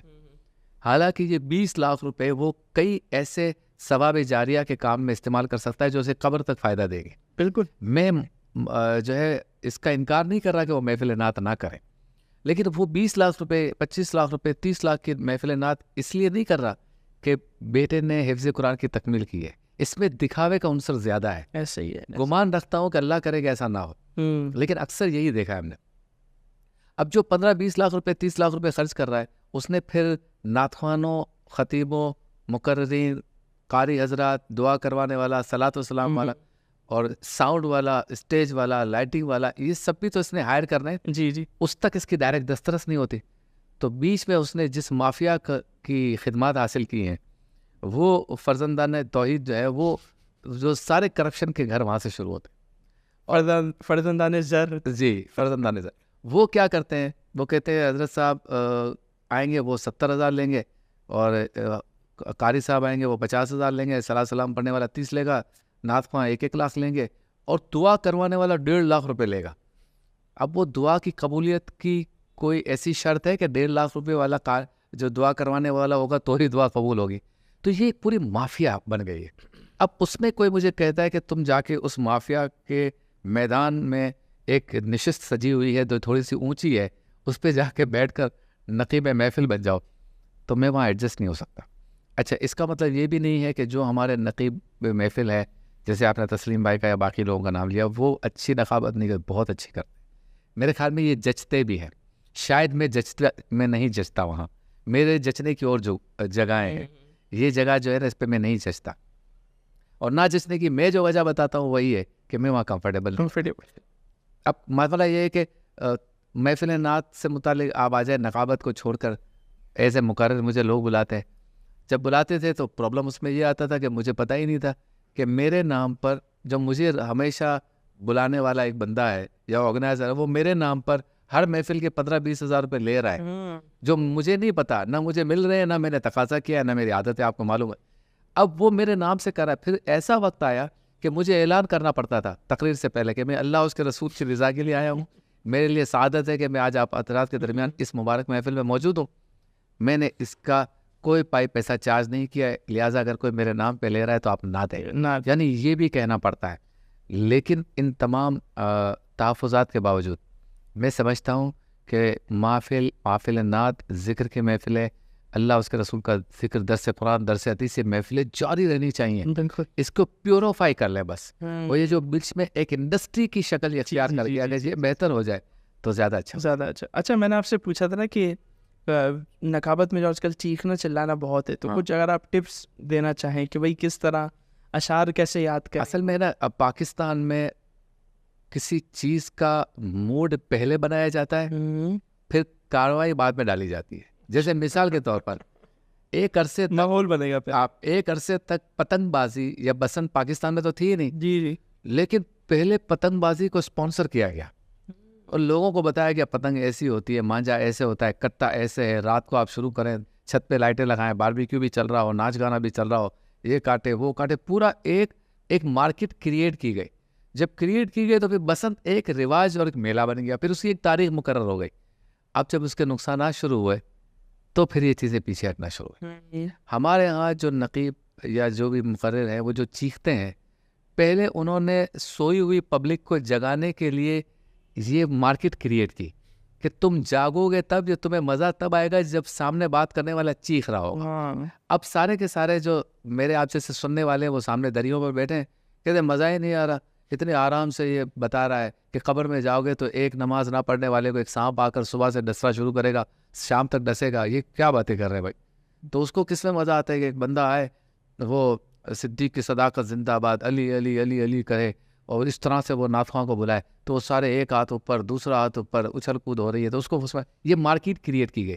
جب یہ مارکیٹ بن گئی تو پھر ایسے نقیبان محفل جو ہے ان کا جو ہے نا کام چل پڑا, مانگ بھی اور مانگ پھر ان کی ہو گئی. لیکن آپ یہ دیکھ, پاکستان میں اس طرح مقررین نے بھی کیا تھا, خطیبوں نے بھی کیا تھا پرجوش خطاب کا, لیکن مجھے بتائیں علامہ شاہ احمد نورانی تو نہیں چیختے تھے. جوش ایک الگ چیز ہے, مستقل چیخنا الگ چیز, ہر جملے پہ تو نہیں چیختے تھے. اس دور میں آپ دیکھ رہے ہیں پیر اجمل صاحب جتنا زبردست بیان کرتے ہیں, چیختے ہیں نہیں. مصطفی صاحب, ثاقب رضا مصطفی صاحب یا رضا ثاقب مصطفی صاحب, کتنا اچھا. یہ ٹرین چینج کی, اب انہوں نے پبلک کا موڈ چینج کرنا شروع کر دیا. پہلے ریورس ہو گیا تھا نا, اب دوبارہ اپنی جگہ پہ انہوں نے اب کہہ دیا کہ بھائی پبلک کہے گی یار ہمیں تو ایسی بات سننے میں مزہ آتا ہے, وہ جو چلاتے ہیں نا وہ نہیں مزہ آتا. تو ہمارے ہاں بلکہ پوری دنیا میں ٹرین ہے کہ پہلے ٹرین بنانے کے لیے کریشن کی جاتی ہے اس میں, جب وہ کریٹ ہو جاتا ہے تو پھر وہ لوگ جنہوں نے کریٹ کرنا تھا اب وہ سامنے آتے ہیں کہ یہ ہم نے اپنے لیے کیا تھا. صحیح. تو یہی ہے کہ آہستہ آہستہ یہ چیزیں ختم ہو جائیں گی. اگر آپ کے پاس مواد نہیں ہوگا اور سننے والے سنجیدہ اور پڑھے لکھے ہوتے جائیں گے تو یہ چیزیں ختم ہو جائیں گی. بالکل بالکل. اچھا, ویسے آپ یہ میڈیا پہ تو ہم نے بہت بات کی, لیکن سوشل میڈیا کی جب ہم بات کرتے ہیں, ڈیجیٹلائزیشن جو ہو رہی ہے, اس کو آپ کیسے جو ہے نا وہ سوشل میڈیا کو اسپیشلی جو آج کل ولاگنگ, فیملی ولاگنگ آپ کہہ لیں, روسٹنگ آپ کہہ لیں, میمرز, یہ ساری چیزیں جو سوشل میڈیا پہ ہو رہی ہیں, اس کو آپ کیسے دیکھتے ہیں؟ دیکھیں, اس کو دو حصوں میں آپ لیا. ایک تو جنرل ڈیجیٹلائزڈ ہونا ہے, مثال کے طور پر کریڈٹ کارڈ ہے, اے ٹی ایم کے ذریعے آپ پیسے نکال رہے ہیں, آپ کی ساری چیزیں خود بخود بینک اکاؤنٹ آرڈر کر رہے ہیں چیزیں, آپ کو موبائل چارج کرنا ہے تو میسج آ جاتا ہے, پھر آپ نے جو ہے نا اس میں چارج ڈالنا ہے دوست کو کہہ کر، یا پھر آپ آسان اکاؤنٹ اور فلاں اکاؤنٹ اور کسی نہ کسی طرح سے اپنے موبائل کو چارج بھی کر لیتے ہیں۔ اسی طرح موبائل کی بیٹری پہلے چارج کرنے کے لیے پہلے پلگ ہوتا تھا، وہ پلگ ختم ہو کے گاڑی کا چارجر بھی آ گیا، گاڑی کا چارجر ہو گیا، چارج ختم ہو کے بلوٹوتھ چارج آ گیا، یہ سارا ڈیجیٹلائز ہو رہا ہے نا۔ اسی طرح بچوں کی کتابیں ہیں، مطالعے کا بھی آپ نے تذکرہ کیا، تو وہ ختم ہو کے اب موبائل میں آ گئی، تلاوت بھی موبائل میں آ گئی، جو کچھ پڑھنا ہے موبائل میں آ گیا۔ تو اسی طرح میں آپ کے پاس یہاں آیا تو آپ نے لوکیشن بھیج دی، موبائل اگر بیٹری ڈاؤن ہو تو لوکیشن کے لیے پھر مجھے فون کرنا پڑے۔ پھر ایک موبائل تھا 3310 جو کالے والا موبائل تھا، اس میں یہ ساری چیزیں نہیں تھی، اینڈرائڈ والی یا آئی فون والی، تو اس میں صرف ہیلو، السلام علیکم، وعلیکم السلام، یا کبھی کبھی چھوٹا سا میسیج ہم کر دیتے تھے، باقی چیزیں نہیں تھی۔ اس سے اب ہم آگے بڑے بڑے موبائل پہ، اس میں تصویریں وغیرہ آ گئی۔ آپ یہ دیکھیے یہ دنیا ہمیں لے کے کہاں جا رہی ہے۔ پہلی تاریخ کو آپ کو کرائے کی فکر کہ آپ نے گھر کا کرایہ دینا ہے، اگر آپ کا اپنا گھر ہے تو اس کے بل دینے ہیں، کس کس کے گیس دینا ہے ورنہ کٹ جائے گی، الیکٹرک دینا ہے ورنہ لائن کٹ جائے گی، ٹیلی فون اب ختم ہو گیا ہے لیکن پانی بل دینا ہے، جس بلڈنگ میں آپ رہتے ہیں اس کی مینٹیننس، جس سوسائٹی میں رہتے ہیں اس کی مینٹیننس، ان سے 1 2 3 4 تاریخ کو جان چھوٹی تو 5 تاریخ کو بچے کی اسکول کی فیس کا واؤچر آ گیا، وہ بھی موبائل پہ آ رہا ہے اور بار بار آ رہا ہے، دن میں 3 دفعہ۔ آپ کو پتہ ہے آخری تاریخ فلاں ہے، آپ کو پتہ ہے جیسے 5 بار نماز کے بعد وظیفہ نہیں دیا جاتا، اس کو وظیفہ دے دیا گیا کہ آپ نے ہر 4 گھنٹے بعد میسج کرنا ہے۔ ان سب چیزوں سے جان کو بھی جلدی بھر دو ورنہ یہ ٹنگ ٹنگ اس کی بات نہیں ہوگی۔ ان سے اگر ہم نے جان چھڑا لی تو ہمارے پاس جو ہے وہ ڈیبٹ کارڈ اور کریڈٹ کارڈ کے بل آ گئے، وہ سب ختم ہو گیا تو کلب کی فیس آ گئی، وہ سب ختم ہو گیا تو یعنی یہ چیزیں چلی رہی ہیں۔ 12 15 17 تاریخ تک بندہ دیواروں میں ٹکرے مار رہا ہوتا ہے کہ یہ بل ہی پے کرنے ہیں، اور سب آپ کو موبائل پہ ہونا ہے۔ آپ اس موبائل کے ذریعے اب فجر میں گھنٹی رکھنا بھول گئے تو فجر کی نماز گئی، رکھیں گے تو آپ اٹھیں گے، اسی پر اپوائنٹمنٹ ہے، اسی پہ آپ کی نوٹ بک ہے، سب کچھ اس پر۔ ہم جا کہاں رہے ہیں؟ مطلب ایک موبائل نے ہماری پوری زندگی اس میں ڈال دی۔ آپ دیکھیں ابھی گزشتہ دنوں انڈیا میں ایک بڑی شادی ہوئی امبانی فیملی کی، پوری دنیا سے انہوں نے لوگوں کو بلایا، کروڑوں اربوں ڈالر خرچ کیے، اس نے 10 دن تک پوری دنیا کے موبائل فون پر قبضہ کر لیا۔ ہر کھلاڑی کی ویڈیو آ رہی ہے، مجھے بھی آ رہی ہے، میں پاکستان کراچی میں بیٹھا ہوا ہوں، برازیل میں بھی آ رہی ہے۔ ایک ایکٹر ہے بالی ووڈ کا، ہالی ووڈ کا، لالی ووڈ کا، فلاں ووڈ کا، وہ پوری دنیا میں گھوم رہا ہے، جہاں جہاں وہ گھوم رہا ہے اس کے موبائل، یعنی کروڑوں موبائل پہ بھی اس نے قبضہ کر لیا۔ ڈیجیٹلائزیشن کے چکر میں اس کو استعمال کرتے ہوئے ساری بڑی کمپنیاں اس نے شاید خرید لی۔ مجھے تو ایسا لگتا ہے کہ اس نے کہہ دیا تھا کہ یہ شادی میرے یہاں ہو رہی ہے، دنیا بھر کے موبائل پہ میرا قبضہ کرو۔ اس نے کمپنیاں خرید لی۔ آپ دیکھیں ہر دوسری تیسری تصویر امبانی کی شادی سے متعلق، وائرل ہر چیز، کوئی ایسی چیز اس نے روٹس بنائے ہوں گے، خریدے ہوں گے۔ اب جو ضعیف الاعتقاد لوگ ہیں، جن کا عقیدہ کمزور ہے، وہ پتہ ہے کیا کہہ رہے ہیں، اسپیشلی اس برادری میں جس سے اس کا تعلق ہے، اس مذہب میں جس سے اس کا تعلق ہے، وہ کہتے ہیں پیسہ سب سے بڑی طاقت ہے، بھگوان بھی نہیں ہے، امبانی ہی بھگوان ہے، یہ ان جیسے لوگ یا دولت مند لوگ بھگوان ہے۔ لوگ اس پر گفتگو کر رہے ہیں، کس کی وجہ سے؟ اس موبائل کی وجہ سے۔ یہ نقصان ہو رہا ہے ڈیجیٹلائزیشن، فائدے بھی ہم گن سکتے ہیں، بالکل گن سکتے ہیں، لیکن جو آپ نے پوچھا ہماری زندگی اگر دوبارہ وہ لوٹ آئے کہ گھر میں فون ہے بس اور نہیں ہے تو ہم چل نہیں رہے تھے۔ آج ہم کہتے ہیں یار اگر واٹس ایپ بند ہو گیا تو ہمارا کیا ہوگا، فیس بک بند ہو گیا تو ہمارا کیا ہوگا، انٹرنیٹ بند ہو گیا تو کیا ہوگا، وائی فائی بند ہو گیا تو کیا۔ آپ پریشانی تو دیکھیں، ہم نے اپنے بینک کا پاسورڈ یاد رکھنا ہے، تمام ایپس کا پاسورڈ یاد رکھنا ہے، ہمیں بچوں کی فیسوں کے واؤچر کا بھی پاسورڈ یاد رکھنا ہے، کوڈ یاد رکھنی ہے، پھر وہ 1 ٹائم پاسورڈ آتا ہے وہ بھی لگانا ہے۔ یعنی ہم نے انٹرنیٹ کے سارے پاسورڈ، وائی فائی کے پاسورڈ، ایسا لگتا ہے کہ قبر میں ہم سے جو سوال ہوگا وہ پاسورڈ کا ہوگا۔ ایسا ہماری زندگی کے اندر اس نے ہیجان باپا کیا ہوا ہے۔ اب آپ آ جائیں سوشل میڈیا پہ۔ سوشل میڈیا پر اگر آج کوئی ایکٹیو ہے، وہ بھلے کتنے پیسے کما لے، میرا یہ خیال ہے کہ یہ ٹی وی کی جگہ نہیں لے سکتا، اس لیے کہ ٹی وی چینل ایک اتھارٹی کے انڈر میں چلتے ہیں۔ آپ وہاں پہ بات کرتے وقت احتیاط بھی کرتے ہیں، لفظوں کا ایک کمپٹیشن بھی ہوتا ہے۔ سوشل میڈیا پہ کیا ہے، ایک لڑکا یوں چل کے آتا ہے، سامنے سے ایک لڑکی چل کے آتی ہے، اس کو فلیش ادھر سے اوپر سے کیپ کٹ کر کے ایڈیٹنگ کر کے وہ گانا پیچھے چل رہا ہوتا ہے، وہ شعر سناتے ہیں، 5 لاکھ ویوز، اس کے اکاؤنٹ میں $500 گر گئے۔ کیا ٹی وی پہ یہ چل سکتا ہے؟ ٹی وی پہ تو آپ کو ایک کانٹینٹ دینا ہے، وہ پیمرا کے تھرو آتا ہے، پوری دنیا کی جو بھی اتھارٹی ہے، پاکستان میں جیسے پیمرا ہے، وہ آپ الٹی سیدھی بات کریں گے اس کا نوٹس آ جائے گا، آپ کو فوراً انتظامیہ ہٹا دے گی۔ سوشل میڈیا پہ کیا ہٹانا ہے؟ کچھ نہیں۔ تھوڑے بہت قوانین بنے ہوئے وہ بھی پتہ نہیں کب دوبارہ صحیح ہو جاتے ہیں، لوگوں کی باریاں بھی آ جاتی ہیں، اس کے راستے بھی لوگوں نے نکالنی ہیں. تو مجھ سے آپ پوچھیں، میں آپ کو فوائد کے بھی 200 سطریں لکھوا دوں گا، جملے بتا دوں گا، اور نقصانات کے بھی 400 لکھوا دوں گا. یا ہو سکتا ہے 400 فائدے کے ہو، 200 نقصان کے ہو، چلیں یوں کر لیں. لیکن مجھ سے آپ ذاتی طور پہ پوچھیں گے تو میں اس کا حامی ہوں یہ سب ختم ہو جائے. اللہ کرے سب کچھ ختم ہو جائے، ہم پرانے دور پہ آ جائیں. کیوں؟ پی ٹی وی کا جو دور تھا بلیک اینڈ وائٹ کا حافظ صاحب، تو اگر کوئی خاتون ڈرامے میں بات کرتے کرتے مرد کے قریب آنا شروع ہوتی تھی اور پوری فیملی دیکھ رہی ہوتی تھی، تو سب سے پہلے بیٹا اٹھ کے چلا جاتا تھا کہ ماں بیٹھی ہوئی. اسی طرح سے کوئی مرد کسی خاتون کے قریب آتا تھا پی ٹی وی کے ڈرامے میں یا کسی اس طرح کی اس دور کی فلموں میں بھی، اور ناچ اسٹارٹ ہونے والا ہوتا تھا تو بہن اٹھ جاتی تھی کہ بھائی بیٹھا ہوا ہے. آج کل تو کچھ ہے ہی نہیں، ہمیں برائی نہیں لگ رہی. یہ جو احادیث کا مفہوم ہے کہ جب انسان ایک گناہ کرتا ہے تو اس کے دل پہ اللہ تعالیٰ ایک سیاہ نقطہ، پھر دوسرا گناہ پہ دوسرا نقطہ، تیسرے گناہ پہ تیسرا نقطہ، حتیٰ کہ گناہ کرتے کرتے اس کا قلب جو ہے سیاہ ہو جاتا ہے، پھر اسے وہ گناہ ہی نہیں لگتا. تو ہماری کیا یہی تو حالت ہے؟ ہمیں کہاں برائی لگتی ہے؟ ہم ناچ گانا ٹی وی پہ بھی دیکھ رہے ہیں، سوشل میڈیا پہ، بلکہ امی کو دکھا دیں، امی دیکھیں ذرا یہ ویڈیو کیسی ہے. جب سب کو بلاتے دیکھو یار کتنا زبردست ڈرامہ، اس میں اس لڑکی نے کیا ایکٹنگ کی ہے یا لڑکے نے کیسی ایکٹنگ کی ہے. پھر پرائیویٹ محفلوں میں تو اس کے رومانس کے طریقہ کار پہ گفتگو ہو رہی ہوتی. اس لیے اگر کوئی مجھے پوچھے تو میں کہتا ہوں یہ سب بند کر دو. جو پہلے تھا 1960-70 والا وہ بھی بہت تھا، لیکن اس کو ہم چلا لیں گے. جو کچھ ابھی ہو رہا ہے حافظ صاحب، ہم نے جیسے تیسے زندگی گزار لی، ہمارے بچے کیسے گزارے؟ کیا کچھ دکھانا چاہ رہے ہیں؟ اس وائی فائی نے، اس انٹرنیٹ نے کس طرح کے چینل ابھی آگے دکھانے ہمیں کون سی فلمیں ہمیں دکھانی ہے؟ پردہ ختم ہو گیا. جو چیزیں دیکھنے کے لیے لوگ لاکھوں روپے خرچ کر کے وہ عیاشی دیکھنے جاتے تھے، آج وہ فری میں گھر میں وہ موبائل پہ دستیاب ہے. تو برائی کی تو سپیڈ تیز ہونی ہے. تو ڈیجیٹلائزیشن، یہ پاسورڈ، یہ سب ان کے بغیر پہلے بھی چل رہی تھی نا، بینکنگ کے نہیں چل رہی تھی، فیسیں پے ہو رہی تھی، بل بھی پے ہو رہے تھے، لائنیں کاٹنے والے بھی آتے تھے، پھر پے کرتے تھے تو چلے بھی جاتے تھے. تو اب کیوں نہیں ہو سکتا؟ یہ ہماری خام خیال. ترقی اچھی چیز ہے، اس کی ستائش ہے، ٹیکنالوجی اچھی چیز ہے، ستائش ہے، سائنس اچھی چیز ہے، ستائش ہے، لیکن ہم اس کو کنٹرول کیسے کریں گے؟ اس ڈر کی وجہ سے میرا ووٹ اس میں ہے کہ یہ سب واپس پرانے طریقے پہ چلا جائے. وہ ایک جملہ کسی نے بڑا پیارا کہا تھا کہ جب تک موبائل قید تھا، تار کے ذریعے بندھا ہوا تھا تو لوگ کھلے ہوئے تھے.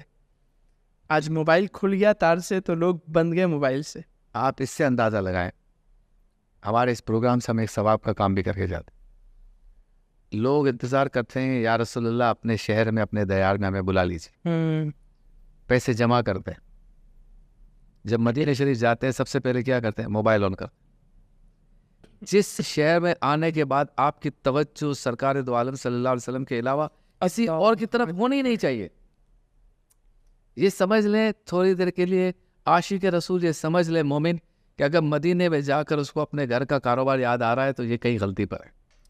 اگر مدینے میں جا کر اس کو کوئی دنیاوی شخصیت یاد آ رہی ہے تو یہ غلطی پر ہے.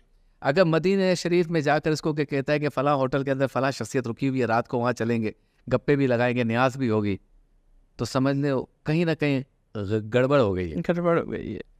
مدینہ شریف میں اترنے کے بعد تو آپ ہیں اور سرکار ہیں. اللہ.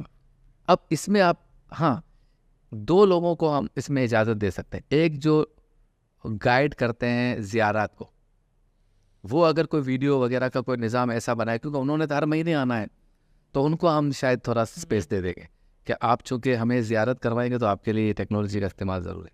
یا پھر کوئی چاہتا ہے کہ میں آیا ہوں سرکار کے شہر میں، تو ایک ایسی ویڈیو بناؤ جس کو میں پاکستان جا کے بھی یاد کروں، اس میں وہ خود نہ ہو. یہ کچھ تھوڑا بہت اسپیس ایک پرسن کا ہے. باقی جو کام اس وقت مدینہ شریف اور مکہ شریف میں جا کر ہمارے دوست، یار، احباب، شناخواں، علم دین سے تعلق رکھنے والے بھی جو کر رہے ہیں، یا ہم افطاری کر رہے ہیں، دیکھیں سیلفی، یہ کھانے کا ہے، ہم اس کو ختم کرنا پڑے گا. اب کوئی کہتا ہے کہ میں فیملی کے ساتھ گیا ہوں، ایک دوسرے کو ڈھونڈنا ہوتا ہے، تو وہی آپ کے پاس ایک نعمت ہے 3310 کالا موبائل لے لیں. فیملی کے پاس بھی آپ دوسرے والا موبائل بیگ میں رکھ کے بند کر دیں. کوئی آپ کو پتہ ہی نہیں ہے فیس بک پہ دنیا میں کیا ہو رہا ہے. آپ 5 دن کے لیے، 4 دن کے لیے، 3 دن کے لیے، 1 ہفتے کے لیے، 10 دن کے لیے مدینہ شریف آئے ہیں، دوبارہ آنا ہو نہ ہو. آپ دیکھیں لوگ وہاں پہ پاکستان کا صدر وزیر اعظم جاتا ہے تو اس کی ویڈیو بنا رہے ہوتے ہیں. سبز گنبد کے پاس وہ جا رہا ہے تو لوگ اس کی ویڈیو بنا رہے ہیں. پیچھے سبز گنبد ہے، آئے تھے ان کے لیے، ویڈیو ان کی بنا رہے جو ان کی طرف آ رہا ہے. اور کچھ لوگ کہتے ہیں یا اللہ مجھے میرے پیر کے ساتھ مدینہ شریف میں حاضری کا موقع ملے. آپ کے جذبات کی قدر کر لیتے، آپ کے پاس کے دلائل بھی ہوں گے، لیکن کہیں کچھ لکھا ہے ایسا کہ اکیلے نہیں جا سکتے؟ یا کہیں کچھ لکھا ہے کہ اکیلے جانے میں خوش و مجھے تو لگتا ہے اکیلے جانے میں خوش و حضور یہ ممکن نہیں ہے. ورنہ اگر آپ مدینہ شریف جائیں ہو کوئی اور نہ ہو، اس سے اچھی کیا بات ہو. یہاں پر لوگ تفریح کر رہے ہیں اور فوٹویں بھی بنا رہے ہیں. ہم اس وقت موجود ہیں فلاں ہوٹل کے اندر، مزیدار بریانی بنی ہے آج یہاں پر، اور ابھی ہم سبز گنبد سے ہو کر آ رہے ہیں، ابھی آ رہے ہیں اور بریانی شروع ہو گئی اور ویڈیو بھی شروع ہو گیا. پھر اس کے نیچے کمنٹس بھی آئیں گے، وہ پھر آپ رات کو پڑھیں گے، پھر اس کے نیچے آپ جواب دیں گے. تو توجہ تو آپ کی ہٹ گئی نا مکہ شریف سے مدینہ شریف سے. تو اس ڈیجیٹلائزیشن نے اپنا اثر ہر جگہ رکھا ہے. میں خود بھی بہت ڈرتا ہوں کہ ہم سوشل میڈیا استعمال بھی کرتے ہیں اور ہماری یہ فیلڈ بھی ہے، کرنا بھی پڑتا ہے، لیکن ہم سے بھی بہت غلطیاں ہو سکتی ہیں. اللہ بچائے، بالکل ہو رہی ہیں، اللہ بچائے، ہو سکتی ہے، مزید بھی ہو سکتی ہے. ہمیں بچنا ہوگا، خود بھی بچنا ہوگا اور ایک دوسرے کو سمجھا کے بچنا ہوگا. آپ مجھے سمجھائیں، میں آپ کو سمجھاؤں، آپ میری غلطی میں آپ کی، اس طرح کریں گے تو ہم اپنے آپ کو پیوریفائی کر سکیں. بالکل.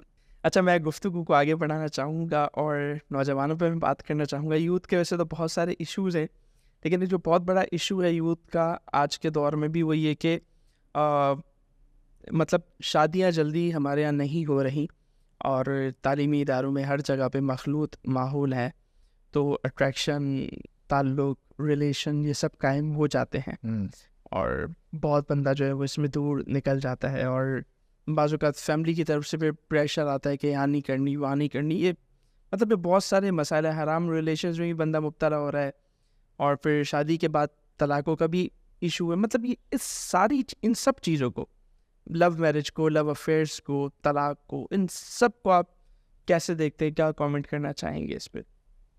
یہ میرا بہت ہی اہم موضوع رہا ہے، میں اس پر بات کرتا ہوں اور میں بچوں سے بھی کہتا ہوں، بچیوں سے بھی کہتا ہوں کہ آپ اپنے والدین کے ساتھ دوستی اور انٹریکشن والا ماحول رکھیں.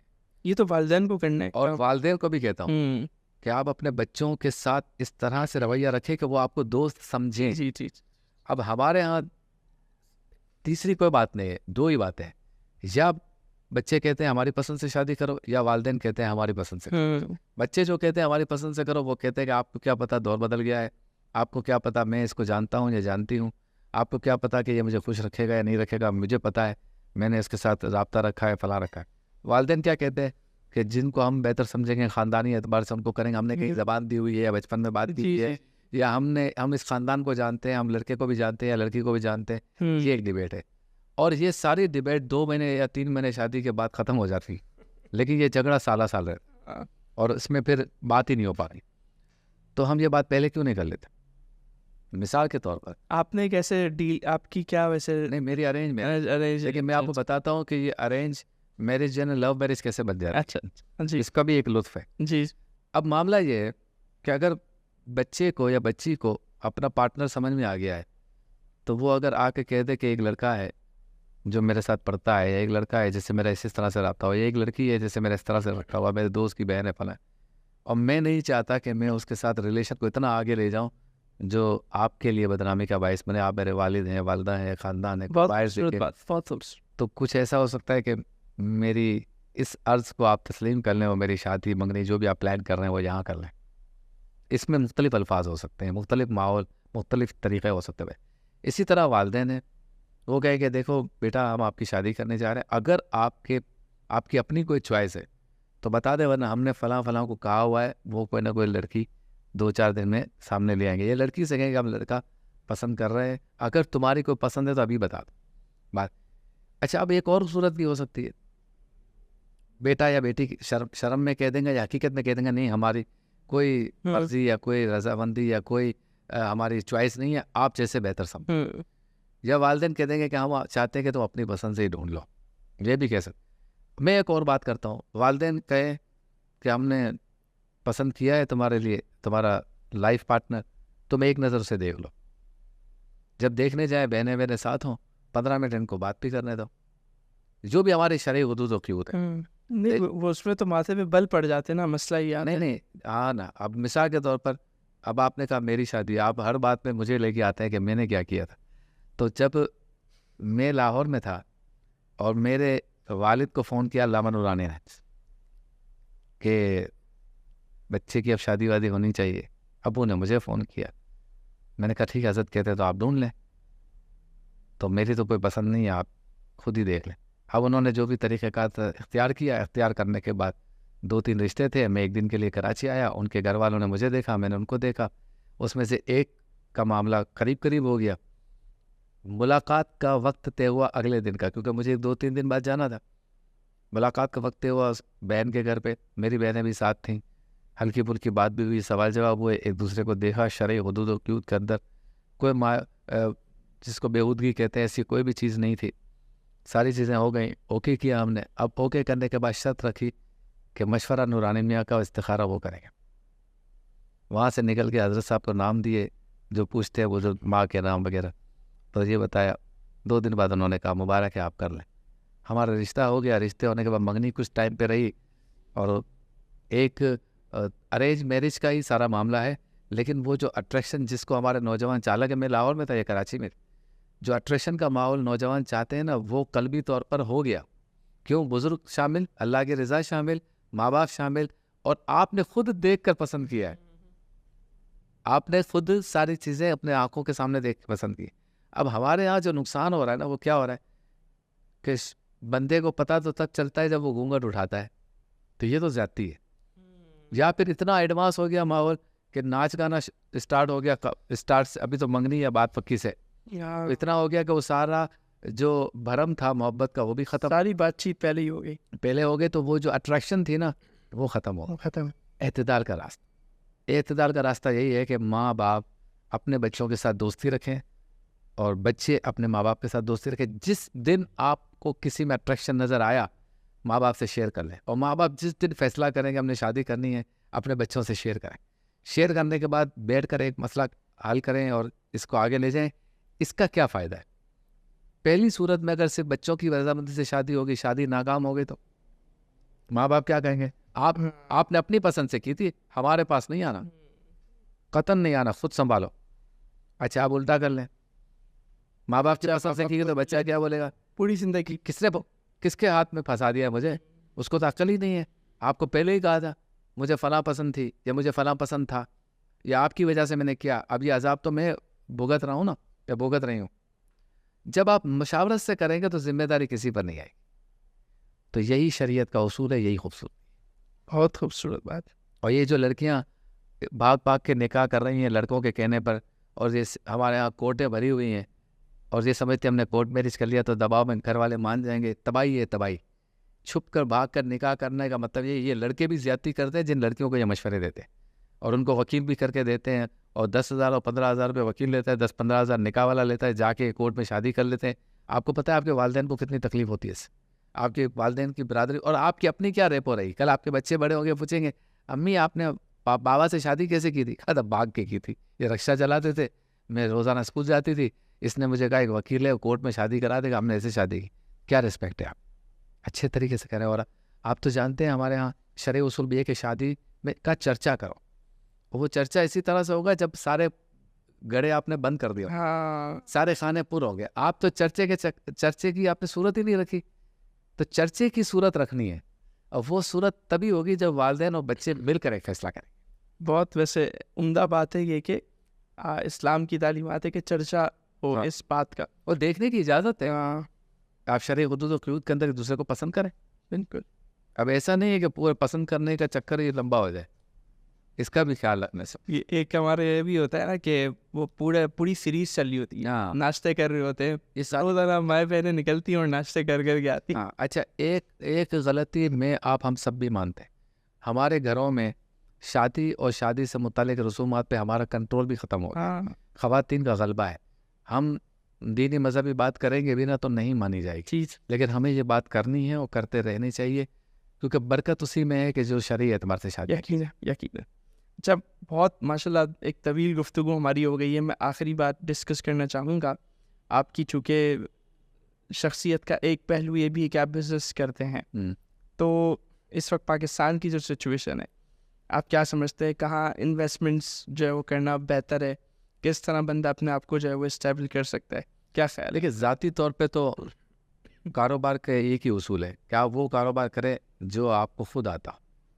کسی پر آپ نے ڈیپینڈ کر لیا کہ اس نے مجھے کہا کہ کرتے ہیں اور میں سب سنبھال لوں گا، اس میں تو ٹھوکر ہی کھائیں گے جیسے ہم نے بھی کھائیں گے.